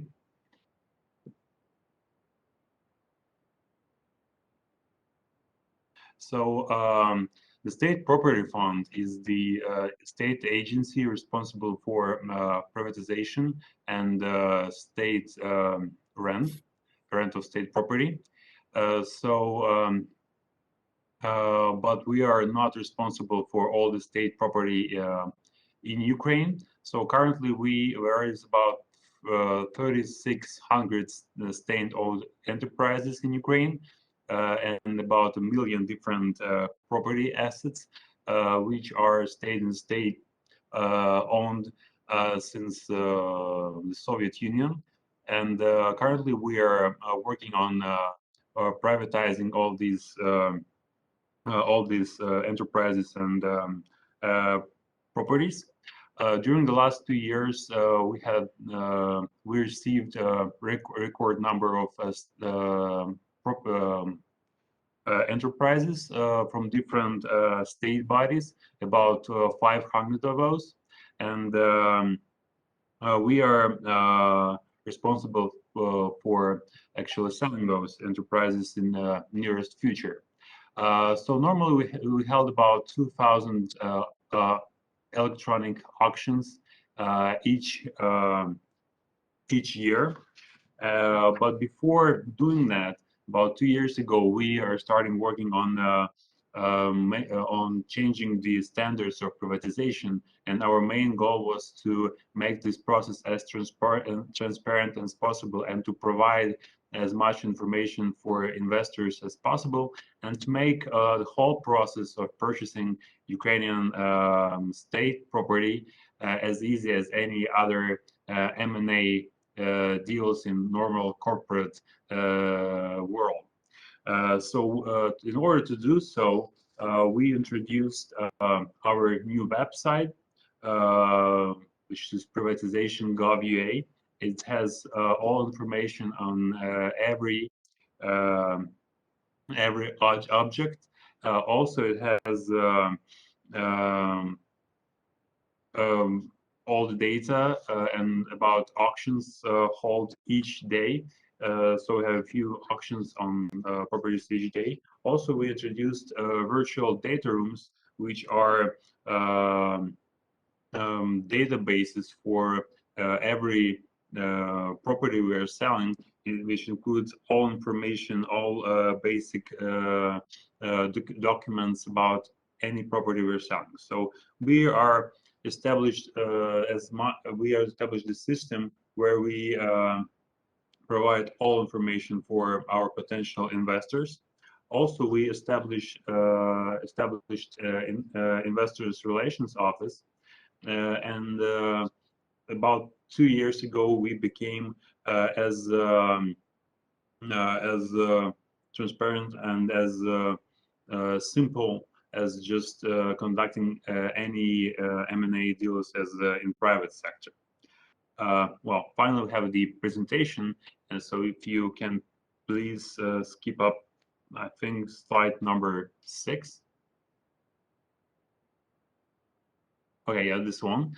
So generally, after presenting all information on our objects, still we have 2 different types of privatization in Ukraine. The first one is a small-scale privatization, which we have on a daily basis, and all objects are with a book value below around $9 million US are sold through this system, which actually has to be conducted through electronic auctions, and the system called is Prozoro Sales, which is one of the most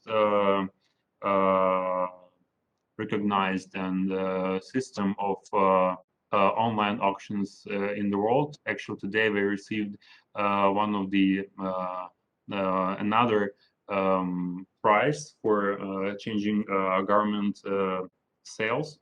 So these auctions, as I told you before, we have about 2,000 of them each year. And the other type of privatization, the large-scale privatization, which actually was held about 2 months ago, first time in the last 16 years.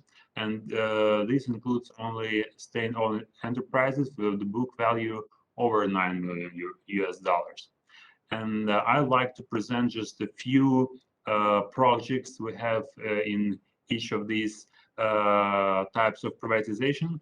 However, our general investment menu consists of over 1,000 different properties, which you can look up on our website. But let's go to the next slide and see what we are up to for for the next year, 2022. Next slide, please. So next year, one of the projects will be the privatization of state-owned seaports on the Black Sea, and will be the first project in Ukraine history when the seaports will be privatized next year. The first one we expect to be the Uzdenaisk commercial seaport on the Danube River, and the other one is Bihorodnistrovsky commercial seaport, which is on a Black Sea. And these 2 ports we expect to put up on the auction in the middle of next year, and another one I think by the end of the next year is Skadovsk commercial seaports. Next slide, please. Also, another project, it's a grain processing plant, which helped to actually these enterprises are working on the processing, storage, transferring, and selling of agricultural products in Ukraine. Mostly in this industry, it's mostly owned by private companies, private sector. However, 7 of those were government owned, and during this year, 2 of those were sold, and there are 5 more to be sold on next year. Next slide, please. Also, with the Ministry of Justice, we're working on the privatization of penitentiary system objects, which are former colonies and correctional centers all over Ukraine. They are not operating, so we are working on attracting investments for development or as brownfields. For example, out of these objects, Lviv correctional colony was sold in the middle of this year, and it was sold to one of the biggest Ukrainian IT companies, which will build on its place its campuses. So we see how unintended staying property is transferred to new economy objects. We're going to have 1,000 new working places on this former correctional colony. Next slide, please. I just want to interject. I think we're running quite over, so I just want to make sure we have time for Q&A because I think that's always very interesting. So to the extent you can just wrap it up, that would be wonderful for the audience. Sure. So as for the last large-scale privatization, the first object in the last 16 years we sold was first Kyiv machine building plant.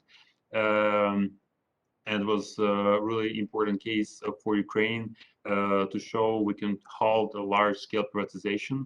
But we're gonna keep doing that in next year as well. One of the there are about 20 objects like this to be sold totally. In next slide, you'll see the President Hotel, which are being prepared at the moment. So these objects are for large-scale businesses and large investments. So we invite you to our website where you can find literally thousands of our objects to be sold, to be privatized, and we always be happy to see foreign investment in the privatization process in Ukraine.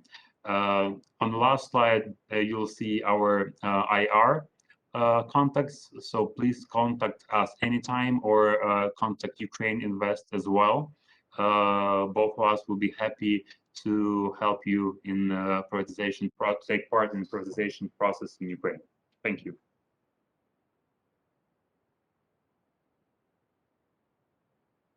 Thank you. That was really terrific. And certainly you've given the audience a lot to think about and a lot of information.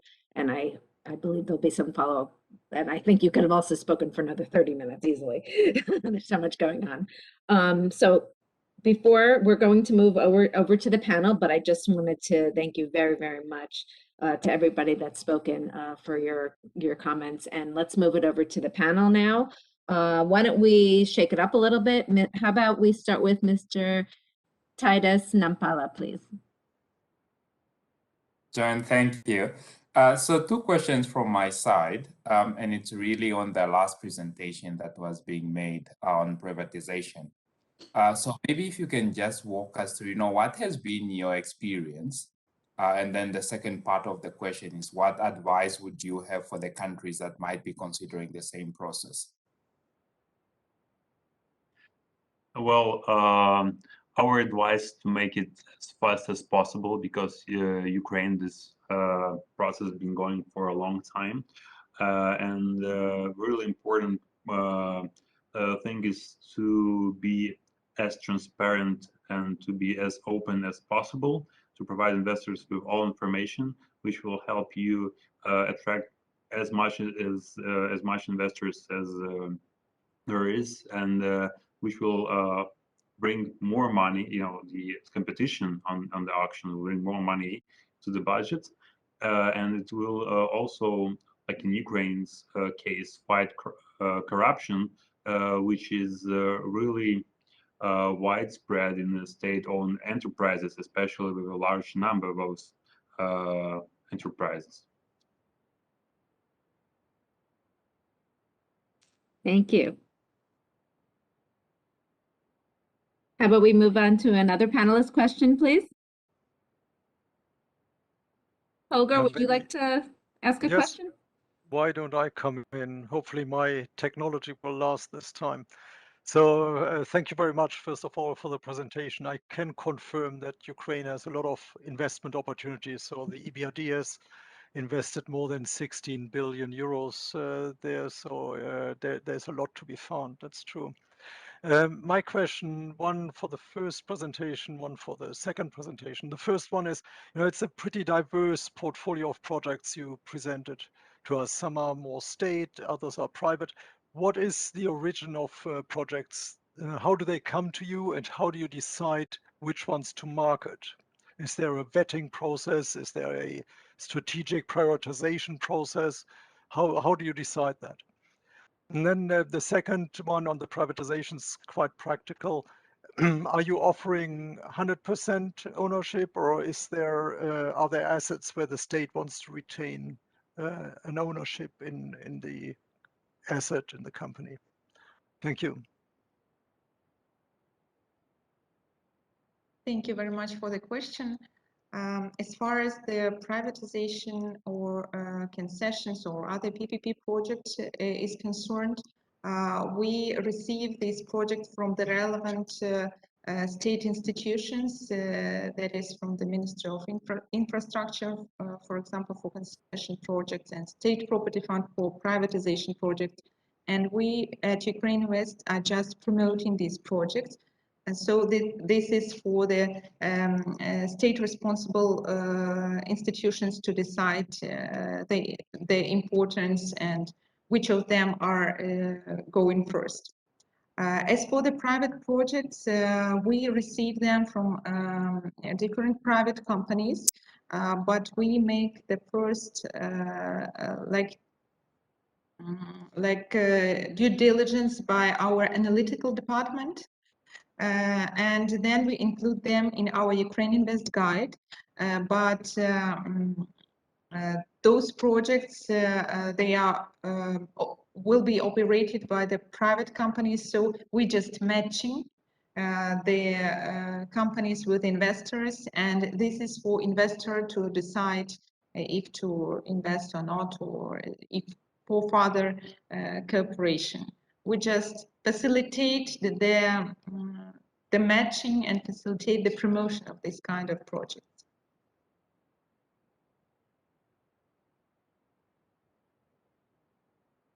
Thank you. Okay. And regarding the privatization? Yeah, and for my part, normally we sell the complete state enterprises. Some of those we have just minority like stock portfolio left, but normally it's for legal entities we sold the whole entity. As for the separate property like buildings, hotels, it's always sold just like it is. It's not being sold by parts or anything like that. So it's just more like property complexes. Thank you. Okay, thank you very much. Audience, I just want to encourage you, please send in your questions and we're going to try to amalgamate them and ask them as well. But please, Mr. Tashkovich, go ahead and ask some questions that you have. Thank you. These questions were mostly from the first presentation, and the executive director, I think, is not on the line anymore. So if you don't know the answer, that's okay. I'll just move on to the next one. I'm interested in his map. He showed a line from Odessa to Alexandropolis. Could you explain what that's about, please?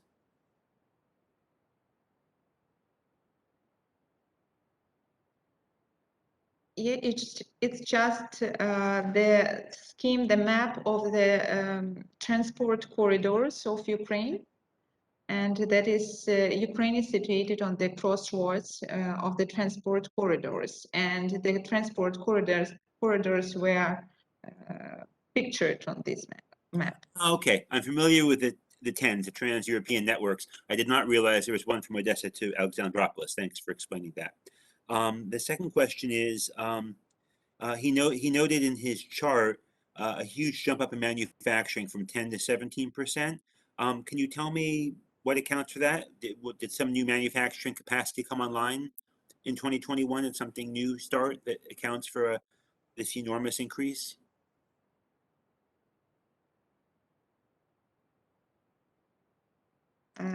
Starting from this year, Ukraine provides a few of incentives, a few new incentives, which allows also for the manufacturing, and these incentives are the incentives for the project with significant investments, which are more than 20 million euro, and the industrial park development. If to talk about the let me see the picture about the. In 2020, it showed 10%. And this year was 17. I just was interested to know what what accounts for what you thought. It sounds like you're saying the incentives accounted for that. That created demand for manufacturing facilities. But we see the constant growth of the manufacturing. That shows that the manufacturing sector is developing now in Ukraine. Because if we compare the previous years, for example, 2019 before pandemic, 219. We had 740 million US inflows, FDI inflows in manufacturing. And for the first half of the 221, we have already 1.52 billion US dollars FDI inflows. So this is the dynamics. Thank you. And then on his chart, he had something called investment nannies. What is an investment nanny, please? This is the new incentive that I told you about. This is the investor who made significant investments, that is more than 20 million euros, would receive the support from the Ukraine Invest team, and it is called investment nanny. So the investor will have a personal consultant who will support him within his way to apply for this state support to the Minister of Economy, to prepare all the documents, to consult on the investments opportunities, etc., etc. So if investor has any question, he would be welcomed to receive support from the Ukraine Invest. Thank you. And my last question is for Mr. Dishlove, please. And I'm sorry if you mentioned it, but I didn't catch it if you did. You mentioned that there are 3,000 state assets remaining to be privatized. What percentage overall does that represent? Would you say you are, for example, 50% along the way to privatization, 95%? Where are you on this path of complete privatization, please? You stole my question. Oh, sorry. So, yeah, those 3,600 state enterprises are currently are state-owned, and they are not under management of state property fund. So those are to be sold. There are about 300 of state enterprises are on the privatization list at the moment. So there are much more and more to go. And one of our challenges is to make state bodies like ministries or agencies to give up those enterprises to state property, to privatize them. And there's always a resistance, of course, but during the last 2 years, it's changing with a political will of current president and prime ministers. So as you see, there is much more to go. And these concerns also only state enterprises. But there's like hundreds of thousands of different state properties like garages, shops, and other properties which are really suitable for small and medium-sized businesses. And we really look forward to developing entrepreneurship in Ukraine based on the privatization. And we see these cases almost every day. And we are happy to be a part of developing entrepreneurship in Ukraine for small and medium-sized businesses. You should petition the World Bank. They have a wonderful program they've implemented in North Macedonia, in Georgia, and I think a few other countries around the world where they've underwritten an innovation and technological development fund for this purpose. They support entrepreneurs. Okay, thank you. We'll look at. I think we're almost out of time, but there's one question that I think we need to ask, and that's come in, is the legal and political obstacles to privatization. Obviously, that's a very, very big question, but if you could give your view on how that's likely to evolve or what the impediments are. Well, legally, it's, there's always room to to grow and to make legislature better. And we have currently we have a draft law in our parliament to speed up this process. As for the political will, there is one from President, Prime Minister. However, the state bodies who owned these state enterprises and property and been benefiting from those in different ways, including corruption for many years. Not so, it's, I would say, on the medium and low level, we're not really interesting and happy to transfer these properties to state property fund. However, with the pressure of our government and the president, we see some success of transferring these objects for privatization. And if you look up the statistics for last 3 years, we like every year we multiply the number of objects sold and the number and the sums we are bringing to the state budget from those objects sold. For example, like this year, we expect about 6 billion hryvnias, the Ukrainian currency, to be received from privatization. Last year it was 2 billion, and before that it was $500 million. So we see the scale growing up every year, and we're not going to stop there.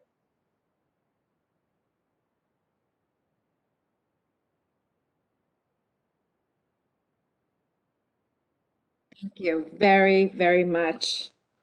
I want to take the opportunity. That was a really excellent and very fulsome presentation.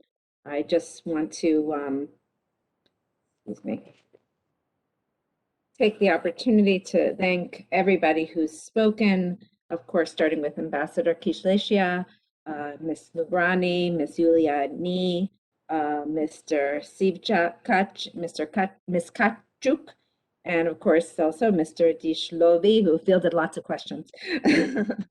I think I got everyone there. Thank you so much. And now it gives me great pleasure to move to another topic, which is Kenya.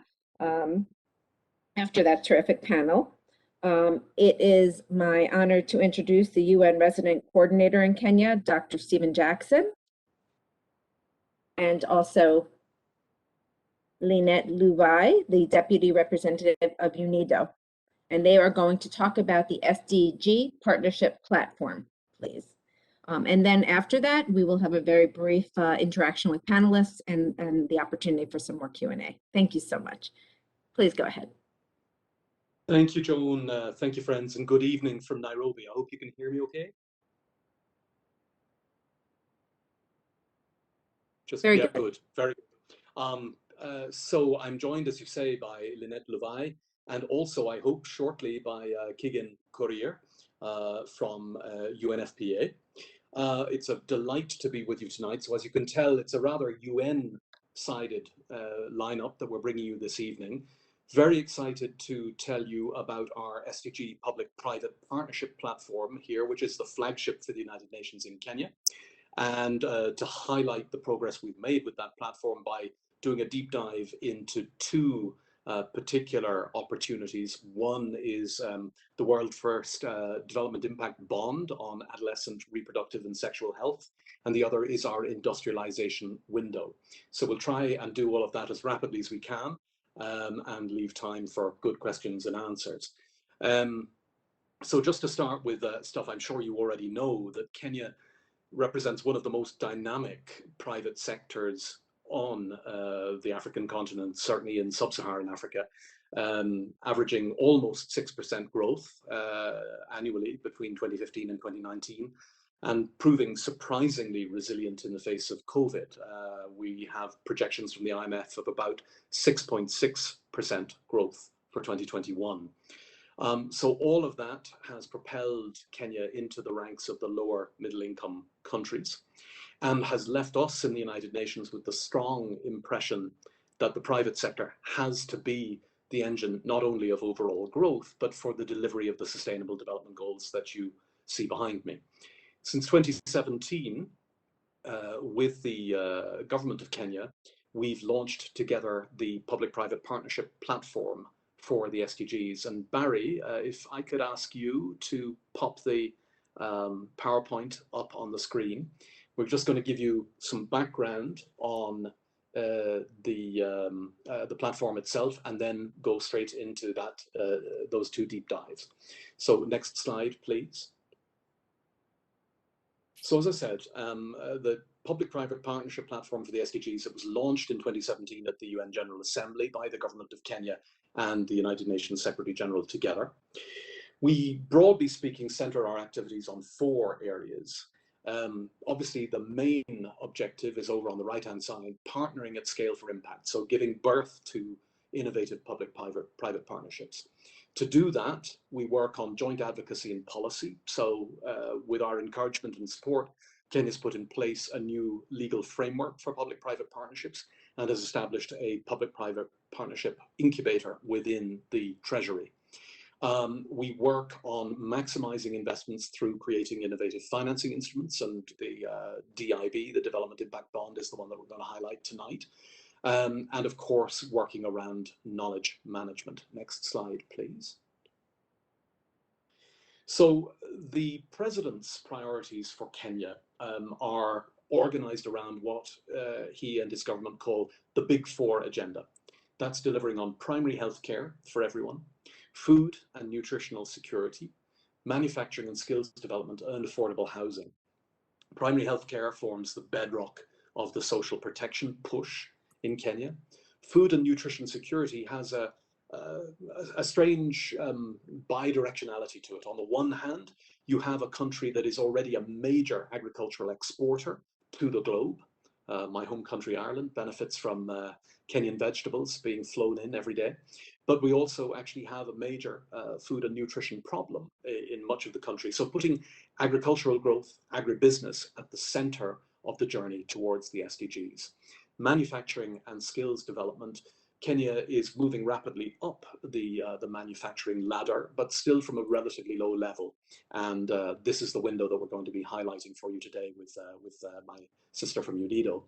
And affordable housing, where 1/8 of Kenyans currently live in urban informal settlements around the country. And that's projected to be 1/4 by 2030, growing very, very rapidly. So the challenge of providing affordable housing is a major one for the journey towards the SDGs. Next slide, please. Thanks.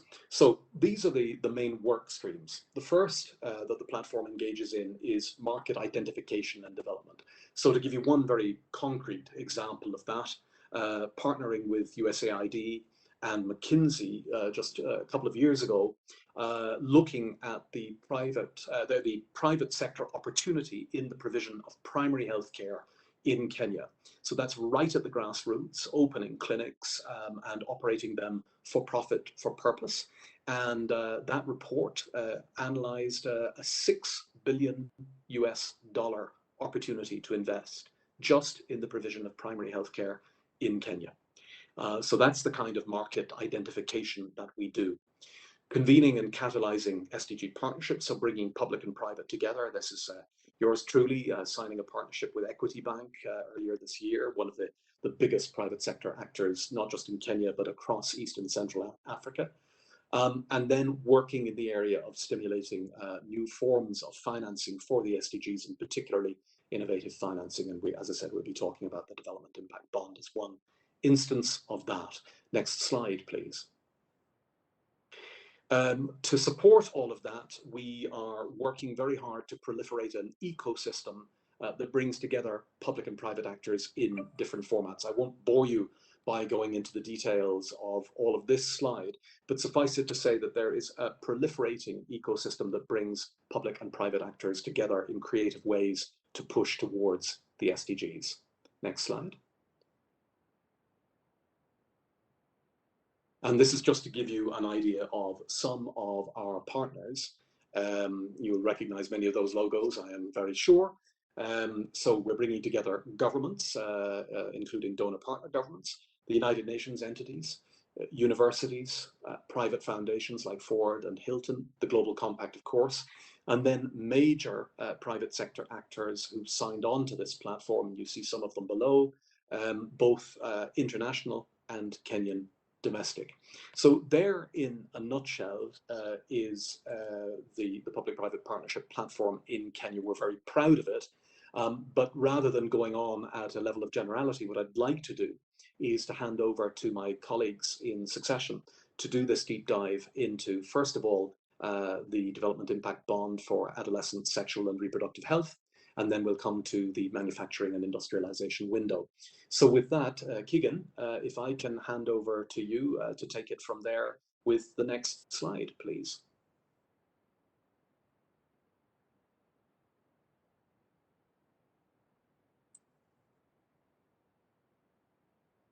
And silence reigns. Keegan, are you there? We have Keegan on as a panelist and unmuted, Keegan Courier. That's who we're looking for. Keegan? We're not hearing you.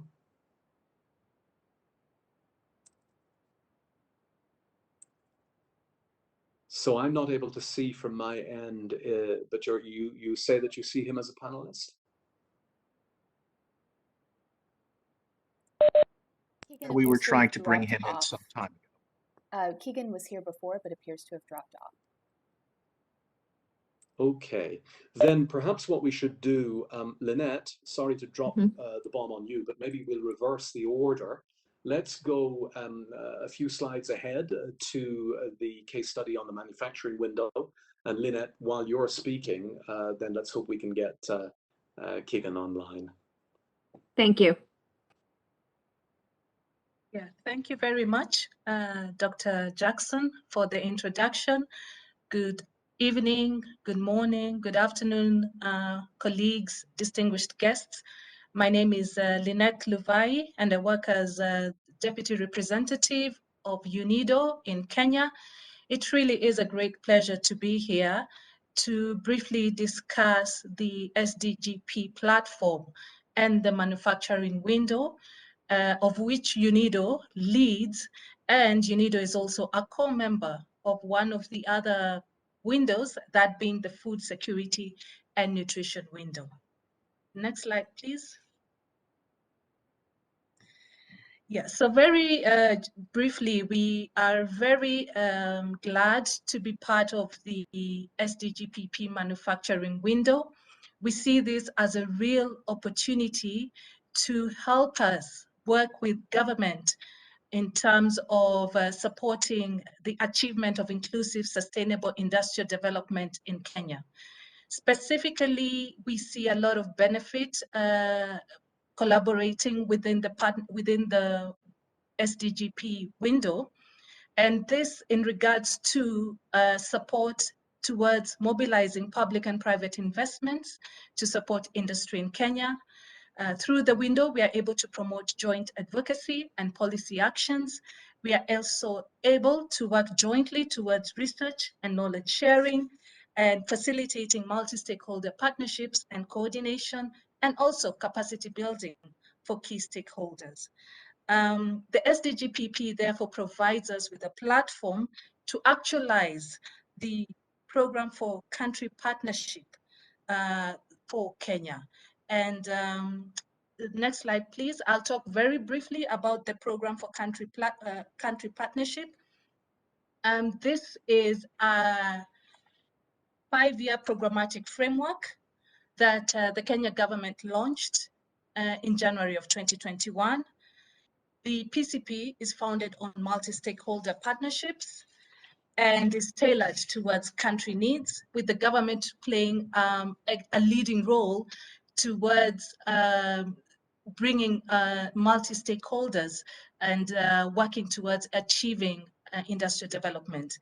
The PCP provides an opportunity for UNIDO and the larger UN family to provide an integrated service package where we're looking at advisory and normative services, technical assistance, and convening function. And at the very heart of the PCP is the aim to unlock public and private investments and selected priority industrial sectors. This is very much in recognition that to drive industry calls for large investments, both from the public, the private, and also leveraging development finance and using this as catalytic towards moving the industrial development forward. Next slide, please. So within the SDGP platform and working through the program for country partnership, we have identified the priority sectors that provide an opportunity for job creation and also the ability to attract investments, as I have earlier alluded to in terms of both the public and the private sector. The priority sectors that have been identified in collaboration with government also provide a huge export potential and therefore really provide an avenue for promoting industrial development and working towards economic growth in the country. So the PCP has identified several priority sectors as is displayed right now on the screen. I will just highlight a few key ones that we are really focusing on.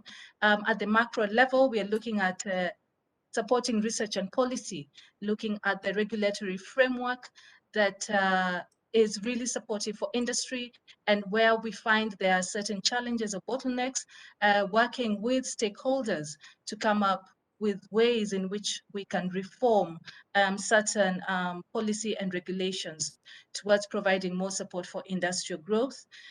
Also looking at agro-processing in recognition that Kenya is really an agriculture-based economy, and value addition, therefore, provides an opportunity to really improve the agriculture sector and also work towards industrial development. Also looking at ICT and digitalization and looking to leverage on new technologies and the fourth industrial revolution, looking at new ways of supporting manufacturing, whether it's be it virtual reality, mixed reality, etc. Looking at industrial zones as an approach towards attracting investments in the country. And I will talk about the Nyamira Integrated Agro-Industrial Park as one of our priority industrial zones that was launched last year, and also looking at promoting trade and investment. Next slide, please. So within the SDGP, we are supporting the rollout of the Nyamira Integrated Agro-Industrial Park. And this was launched in 2021 and is really anchored on food processing and looking at two integrated components, the agro-processing hub, and also looking at the rural transformation centers, which really provide mechanisms to work with farmers and to aggregate their produce and bring economies of scale forward.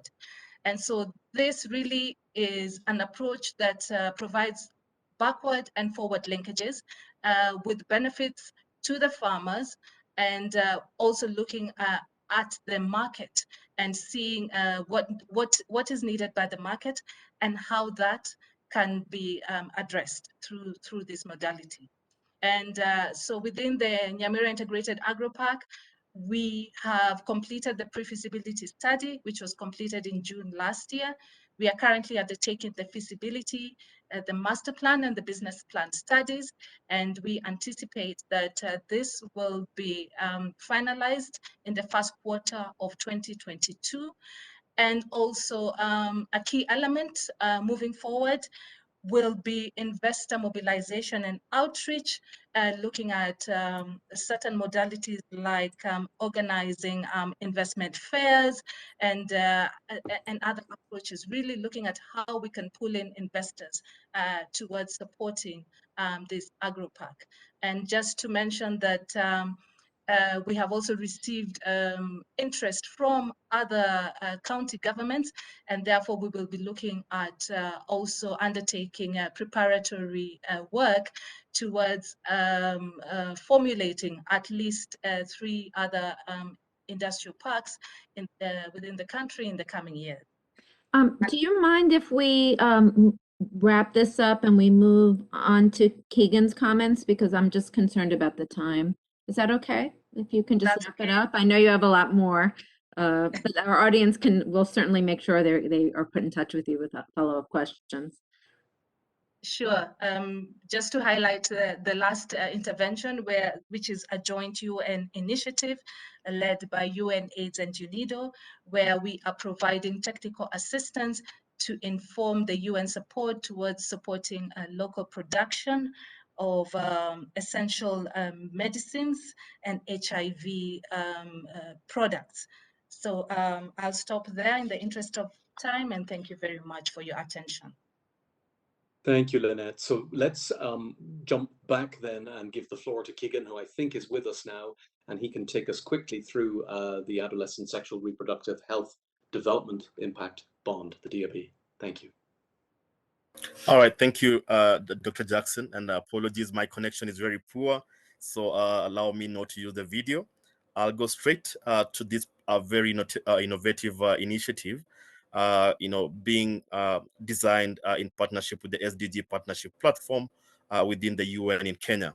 And so, like I said, it's an innovative way of financing for health programs, basically borrowing from the World Development Impact Bond, but then this is really more focused on the health perspective and in particular adolescent sexual reproductive health. Next slide, please.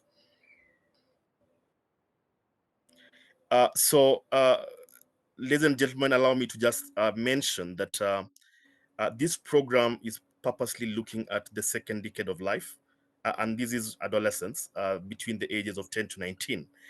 We are dealing with a country that is 75% below the age of 35 years, and the adolescent constituency is pretty much almost a third of that population.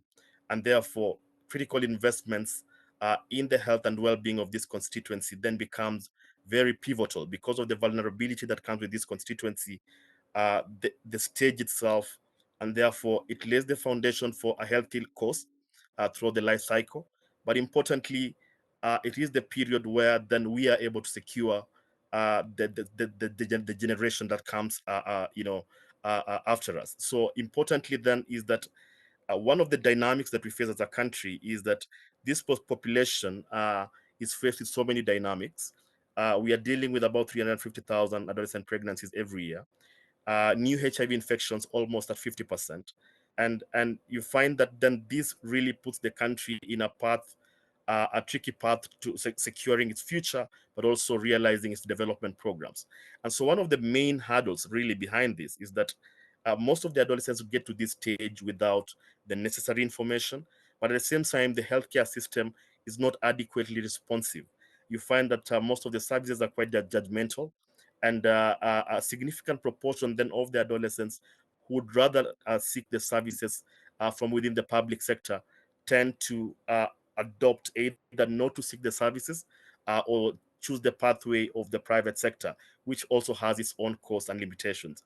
Again, just to emphasize that the country is committed to ending pregnancies among teenagers by 2030, but also as we do this, trying to grapple with this development imperative, then there's also the question that over time, overseas development assistance is declining in Kenya, just like in many other developing countries. And that, of course, comes with the fact that you have to always think about innovative ways of financing not only adolescent health, but also adolescent programs. And that is the foundation for this program. Next slide. If I could just ask everyone not speaking to mute. Thank you. Thank you so much. So this program, the Development Impact Bond for Adolescent Sexual Reproductive Health, is anchored on a program called In Their Hands. And as the word goes, it's basically a digital-based program that can be accessed through a basic mobile phone that any adolescent girl seeking to or wishing to access a service can, by a click of a button of their phone, be linked up to a service provider who can provide them with services in a non-judgmental, confidential manner. And so what this program is all about then is to, it seeks to scale up this innovative teen-centered program, currently being implemented in a couple of decentralized units in the country to really reach out to more adolescent girls within a period of 3 years. So like I said, this is a teen-centered program. It's a digital platform that is currently enrolled to a network of private service providers, particularly looking at the clinics and the pharmacies, and currently has a reach of about 560,000 girls.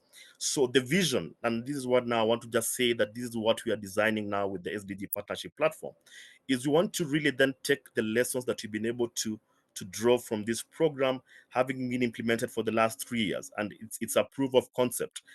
We want to take it to the next level, and now leveraging on the partnership, the convening power of the UN, bringing on board partners like the WHO, who are very strong in matters of health financing, looking at UNAIDS, HIV programming, looking at UNFPA, sexual reproductive health programming.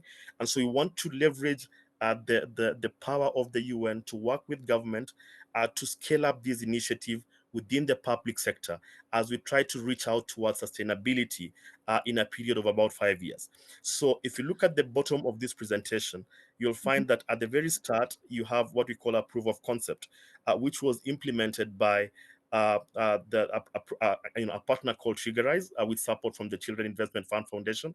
The second box then looks at there was a development impact bond financed by the FCDO that then was trying to expand it within the private sector.